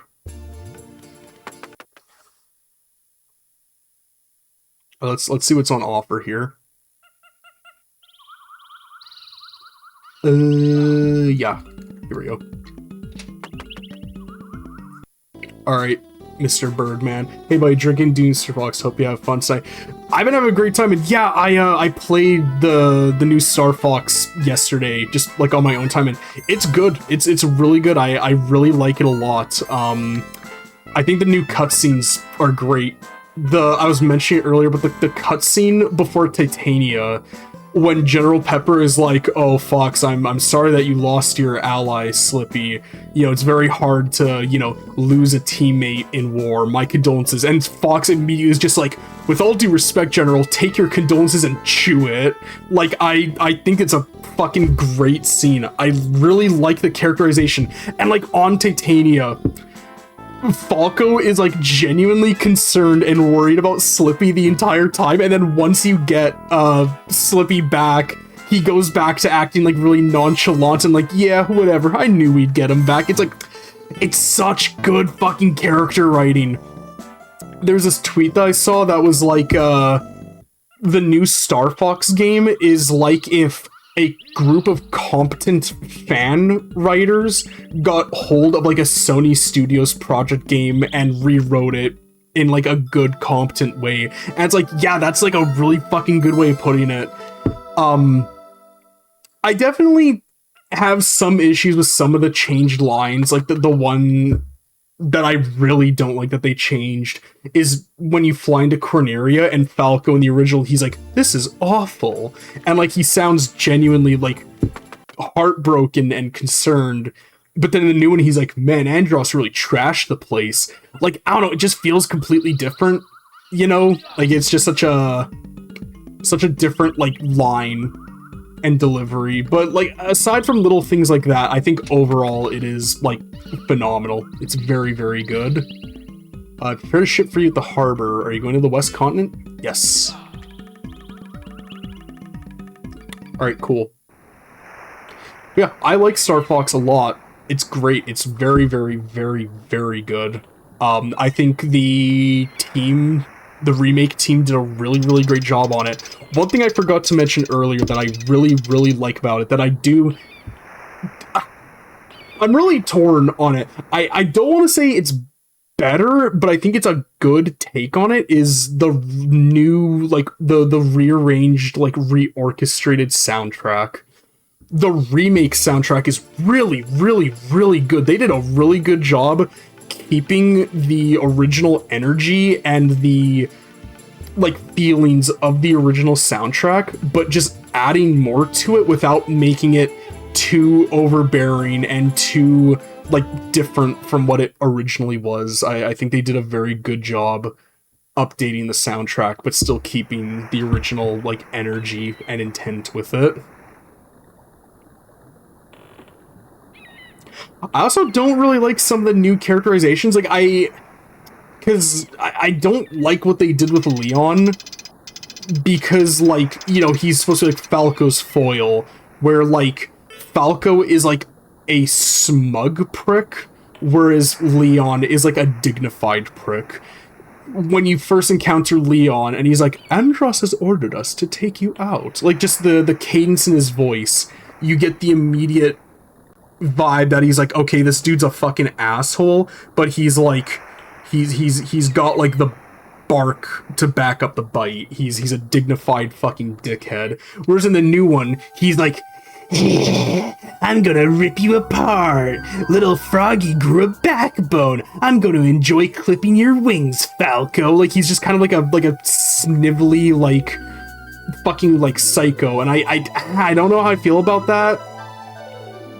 I'm not terribly big on how they changed Leon, but again, it's really nitpicky preference-based things. Like, I'm sure there's a lot of people that probably like the new Leon and what they did with him.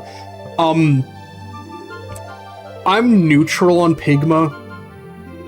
I think Pigma is fine for the most part.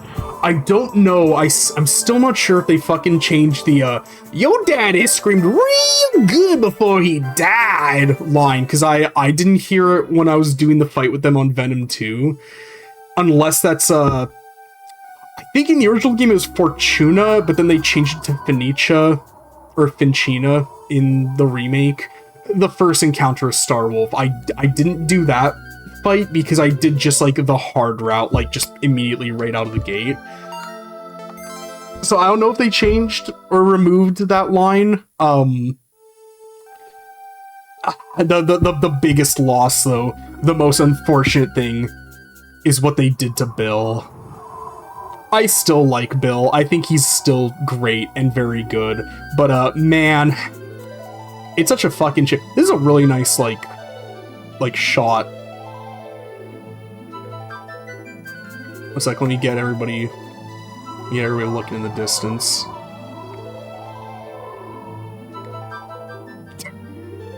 Me and my lads, me and my fucking boys.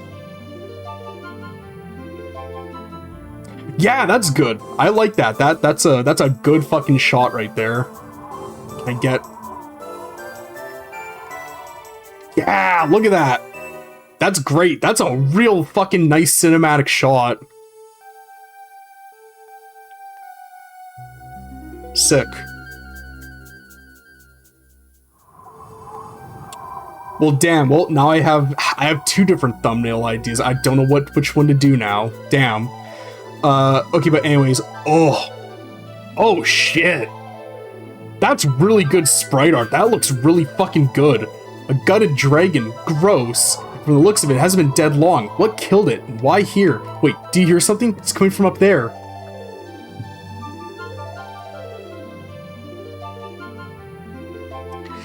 But yeah, it's so fucking sad that Bill isn't like a Texas surfer dude bro anymore.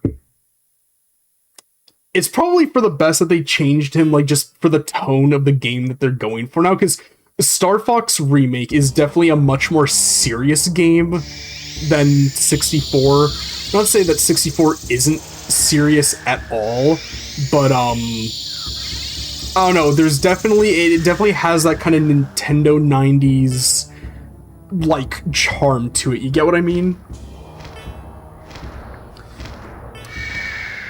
I hope you guys get what I mean. Basically, like, it feels a bit more lighthearted. It feels like it almost feels like a Saturday morning cartoon, whereas Star Fox Remake feels more like a big, like, blockbuster film. You know, like, it has just a bit more of a serious, like, kind of vibe and tone to it.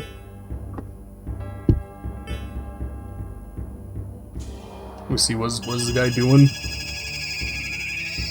Is he final bustering? Don't let my sacrifice end in vain. Use this talents to overcome this evil. You're insane. All troops, retreat, retreat. Yeah, he's fucking hitting that final buster.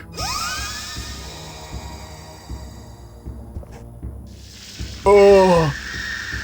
Oi, I die. He's stunned. No. Oh, well. Fucking bye. See ya, girl. The sacrifice has been made. We must now carry out the dying wish of Aston. His work must not end in vain. Our time to fight is now. Do I finally get to fucking fight this dude? Oh, wipe the tears from your eyes, tiny. I didn't get to read that in time. I fucking hit A too fast. Did you mourn when you slaughtered my beloved Rachessa? Besides, I don't know why you care about the old man anyways. Because he was a shining light. He was shining the holy arc. He was shining wisdom. He was shining in the darkness. He was Landstalker. This is hokey, and old Darien was better. Because he was shining light in this world consumed by evil. He stood in direct opposition to your love of hatred and death. You're an animal! I've enjoyed our little chat, I really have, but we're just calling each other names. If it must sink to that, the name I'd most like to call you is dead! Okay.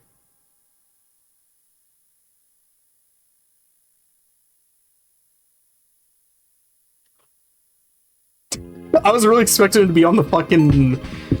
oh god, it's called the dragon.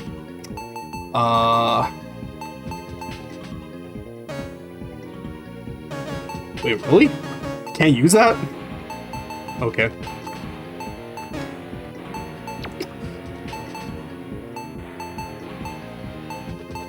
Sorry, there's something that had, like, question marks. Okay. Yeah, I guess just fucking hit him up. This dude looks like Satoru Gojo. I now realize what he kind of looked like to me.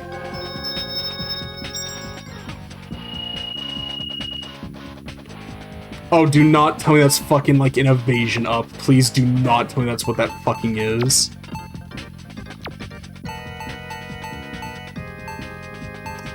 Is his little gimmick that he can't use items? Because how come I can use items, but he can't? Yatta! Invigorate. Yes. Yeah! This sprite art is so goddamn good. This all looks so fucking good. Can I, like, doubly invigorate? Oh, okay, well, it said, no thank you, oops. That's really funny, that it's just a big fucking red circle that says no thank you. I guess that's a good way of showing that we're already buffed. Did that cancel my buff out? Hold on, what the fuck? Oh well, whatever, I guess. Yeah, just fucking hit him up. Hit him up, hit him up. Lightning. Oh, wowzers, that's a lot. That's a lot of fucking damage.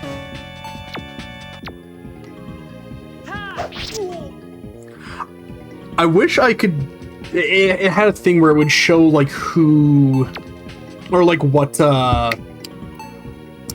to think of the term. Like, basically what buffs an enemy had, because, like, that one Quickster. I'm assuming it just ups agility? Probably. I'm assuming that's what it is. It'd be nice to know, though. Yeah, fucking hit him up. Hit him up, hit him up, hit him good. Increase strength. So, like... Is strength not attack? I'll give it to you.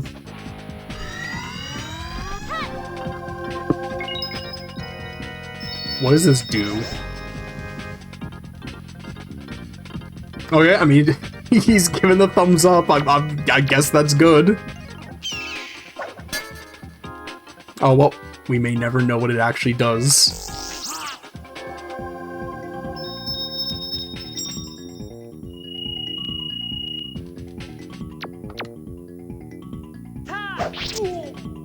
Oh. Take my special grenade. Thinking of grenade makes you think of, Evolution. That was a really fun game to stream. That's a really just good game in general, too. If you never heard of it. It's basically Pokemon Mystery... The best way to describe it, just like on a, you know, a quick pitch. Think Pokemon Mystery Dungeon, but with, like, random encounters and turn-based battles. It's really, really fucking cool. I like it a lot. I think it's a very, very cool game. 1 and 2 was on the Dreamcast, and then the GameCube got a... I'm pretty sure it's a sequel to those ones. It's weird. They do like an abridged version of 1 and 2 in the beginning of that game, and then you go into like the new version of it. But I can't remember what the new one's called, just off the top of my head. Let me look it up.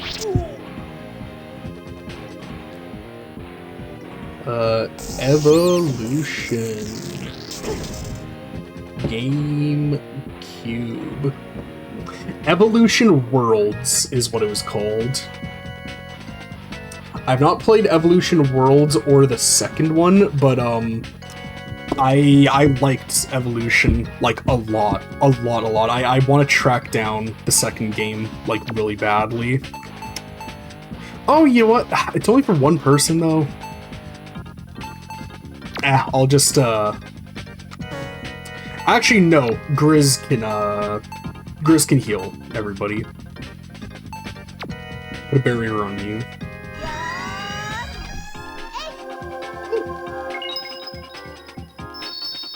Yatta! Oh, also another fun thing is, this won't affect the stream at all, but, my second Sega Saturn Stunner, Sega Saturn Stunner, my Saturn Stunner, the Virtua Gun, as it was also called in, Japan, which I'm actually importing from Japan. I got confirmation that it's shipped, and it should be here in the coming days, and I'm very, very, very... Fuck you for blocking that twice, god damn it. I'm very excited to get that, because I really want to play House of the Dead with some friends, so I think being able to do 2-player, both with stunners, is would be very, very fun, very cool, very, very awesome. I'm kind of worried about it though, because buye.jp, they even, fuck you, they even messaged me and they're like, hey, so we've done everything we can to try and circumvent like the really kind of strict like shipping standards for like toy guns. We even printed a photo on the front of the box to show what is inside of this, but there's still a chance that they could just fucking dispose of it and just not allow it to go through. Hopefully that isn't the case, because I paid, like, with shipping, like, $60 fucking for this thing, and I really want and need it, so, hey, I'm assuming Canada Post would be the ones handling it once Japan Post gets it to Canada. Please don't fucking dispose of my fucking Virtua gun, please. Fucking please don't do that. I really fucking don't want my fucking stunner to just go fucking missing. It would really fucking suck if it did. In fact, let me check with the stat. Whoa! I mean, I am a bird. I'm not surprised that electric did that much. Let me check what the current status of my stunner is. Status of the stunner. Oh, fucking oops. No, you didn't need it. You literally didn't need it. Here, I'll, what? Oh, okay. I was like, what the fuck do you mean no targets? Let me see, yeah, tracking the package, let's see. Where is it? Where is it right now? Dispatch from Outward Office of Exchange. Okay, so it's gotten out of Japan, it's gotten out of Tokyo, so it should hopefully be fine. I would hope that Canada Post would see that they, especially in Japan, because Japan is super fucking restrictive on, like, gun shit. I would hope that they would understand that this is coming from Japan. This is not a real gun. This is just a fucking toy gun. This is a game controller. I'd really hope that they would understand that. But, dumber things have definitely fucking happened. Oh, I didn't mean to fucking defend- oh, whatever. Please don't fucking block, this. Please.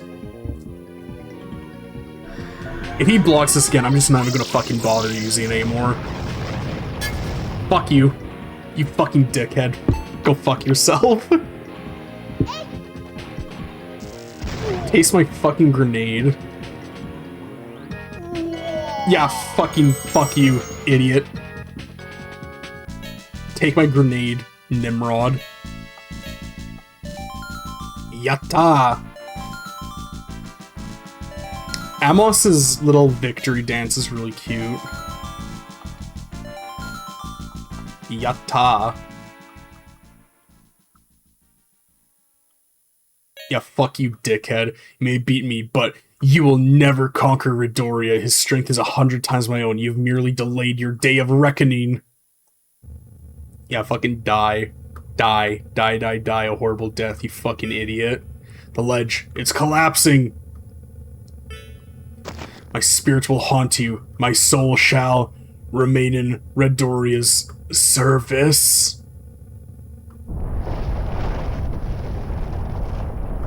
Yeah, get landslided, you fucking idiot.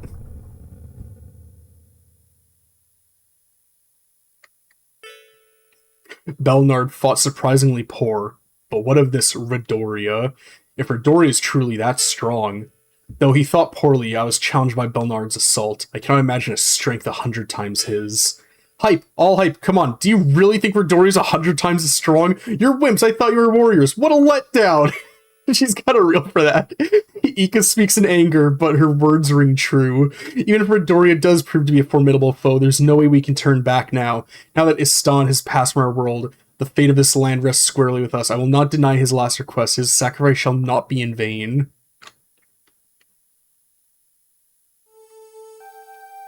Alright. Well, that makes it too dangerous to continue. Let's turn around. Okay.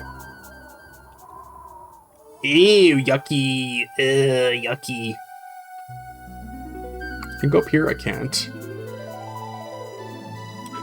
Oh, another thing too, me and Xander, we started watching, bit of an older X-Men cartoon. It's a X-Men Evolution. And it's really good. I'm really, really, really liking it a lot. Amos is... Okay, there. Come on, get over here, lads. That happens, like, so much. Yeah, we started watching. It's kind of cartoon where when you hear the premise of it... Aw, little mushrooms. When you hear, like, the Nub Nuzzler...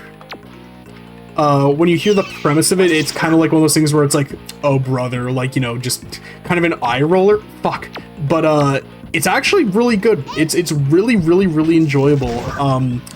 The premise is that it's almost like a sort of pseudo prequel alternate take on like the history of X-Men, where like in this world where we're at in the cartoon, people don't know that mutants are like a thing in the world yet. So, you know, they're still like in secrecy. And, like, it's basically X-Men, but it all takes place, like, in a high school, so all the X-Men, with the exception of, like, Storm, Wolverine, Sabretooth, Mystique, Juggernaut, who else? I think that's it. All of them are, oh, and then Magneto, Professor Xavier, and then, like, Beast when he's introduced. With the exception of them, all the rest are, like, teenagers. Like, even, like, Blob and... Oh, goodness. Blob, Jean Grey, Cyclops, like, all of them. Like, Cyclops and Jean Grey are, like, fucking, like, members of, like, the original X-Men are all teenagers. And it's one of those things where it's, like, hearing it makes you kind of want to roll your eyes because it's like, oh god, it's fucking, they turn them into teenagers to make them hip and cool and appeal to the younger demographic. But it's really enjoyable. I think it's really, really cool. I'm really, really liking it a lot. We've been watching like a couple episodes each night, and yeah, I'm really liking it. I think it's really, really cool.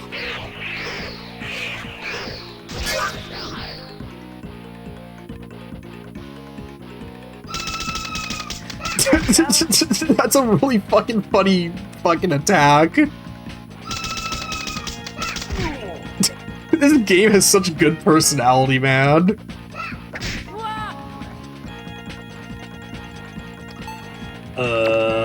Heal all of us.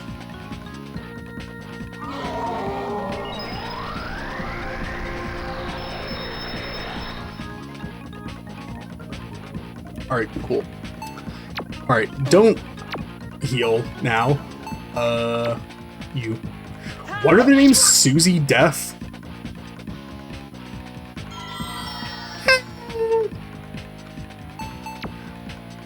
I'm not gonna sugarcoat it. Fucking blow them all the fuck up. Blow the asses up.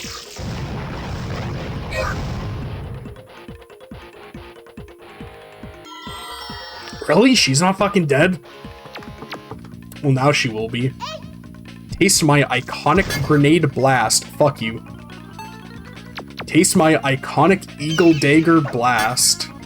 Fucking fuck you. Does she not take physical damage? What the fuck is up?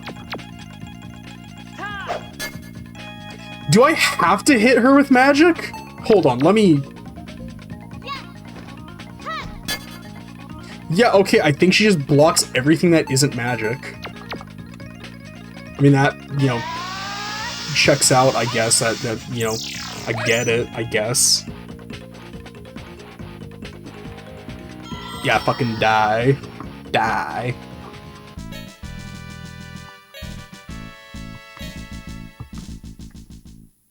Alright, cool. Cool. I don't know where the fuck I'm going. I think that's where the fuck I gotta go.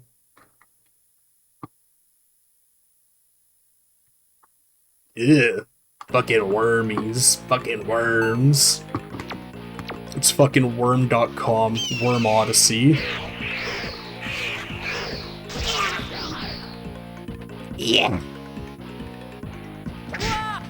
Mwah. Mwah. I did not use the acid breath like enough because it's just kind of weak. I'm just curious, so let me see. Yeah, it's so weak. I mean, it's fun that I can spread damage out of it, but I feel like it's just so weak that's just not even really worth it, you know?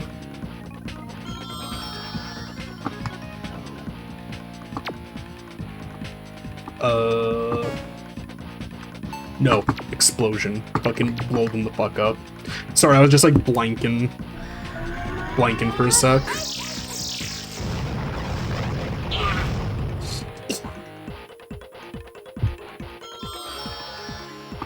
These guys are getting fucking bulky.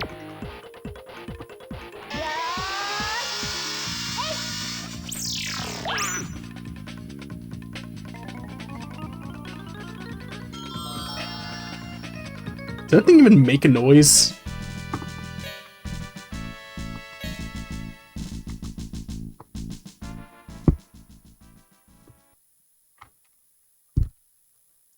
Ugh. Oh, my fucking back. Ugh. Ugh.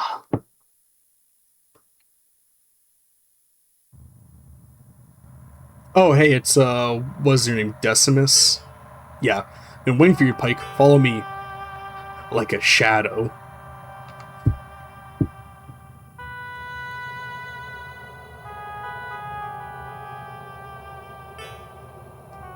Guy's inside the tent. He's been asking about you. Hello? Pike, you're here. You look strong. You look older, Pike. More mature. Enough with the greetings. We need to discuss the attack and quickly. There's a strategy for attacking the floating castle. Appear very interested. Time for a nap. I hate complicated attack plans. I'm not a complicated man. So my plan is simple. When it's on the ground, the floating castle is protected by a floating, powerful magical shield. There's absolutely no way through. But when the castle lifts off, it has to turn off the shield, and that's when we strike. Guy and the Knights will enter the castle, find our door, and will end his miserable life. Any questions? No? Good. Then we're ready. You all should rest now. We'll be leaving for the castle soon. Take this gold to buy whatever equipment you might need. Ceramus, if you will.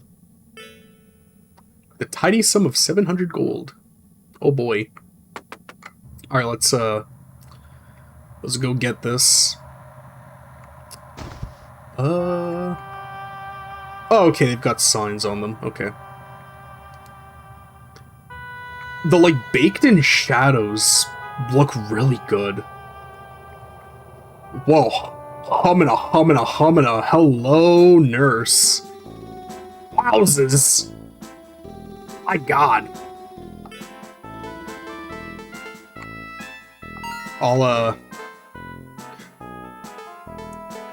Do not ask me what the color of the fucking sky is right now.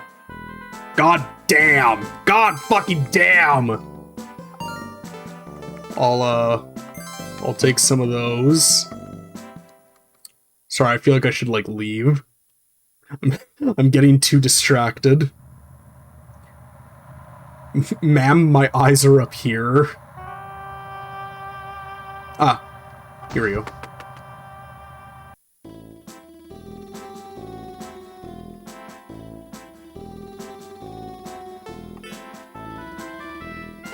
Do I have anything to sell? I don't need you. I still don't know entirely what, these question mark items do. Ah, great sword. Copper raccoon? Sure. Long spear. Okay, cool, we were able to buy everything we needed. Neat. Nice.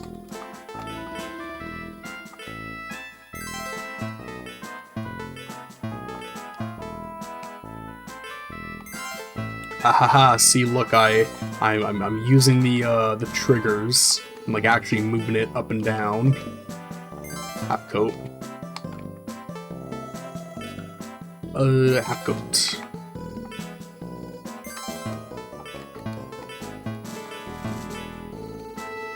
Alright, sell the rest.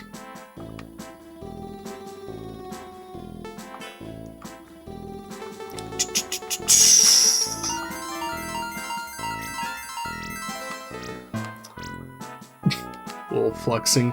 Alright, I don't know when the next save point will be, like, outside of, this little, like, town here, so I think I'm actually gonna save and call it for tonight and, be done, because, yeah, we're going out for just a little over 2.5 hours. I feel like I gotta fucking pick up the pace with Albert and do more longer episodes for it, because it is, like, really fucking lagging behind. It's less episodes than Pokemon XD, and it's also, each episode is less time as well. They aren't nearly as long. So I feel like I gotta fucking, you know, kind of pick up the pace with Albert Odyssey, which is to say, I may or may not be doing House of the Dead probably tomorrow if I feel like it. We'll see, because I am on vacation, aside from Monday, Tuesday next week. I'm free until, like, Saturday on, what was it, the 3rd, I think it was, something like that. So, like, I have a lot more time to stream coming up, so we will see about that when the time comes. Aside from that, thank you everybody for watching. Take care, and I hope you all have a wonderful night. Take care, and see ya.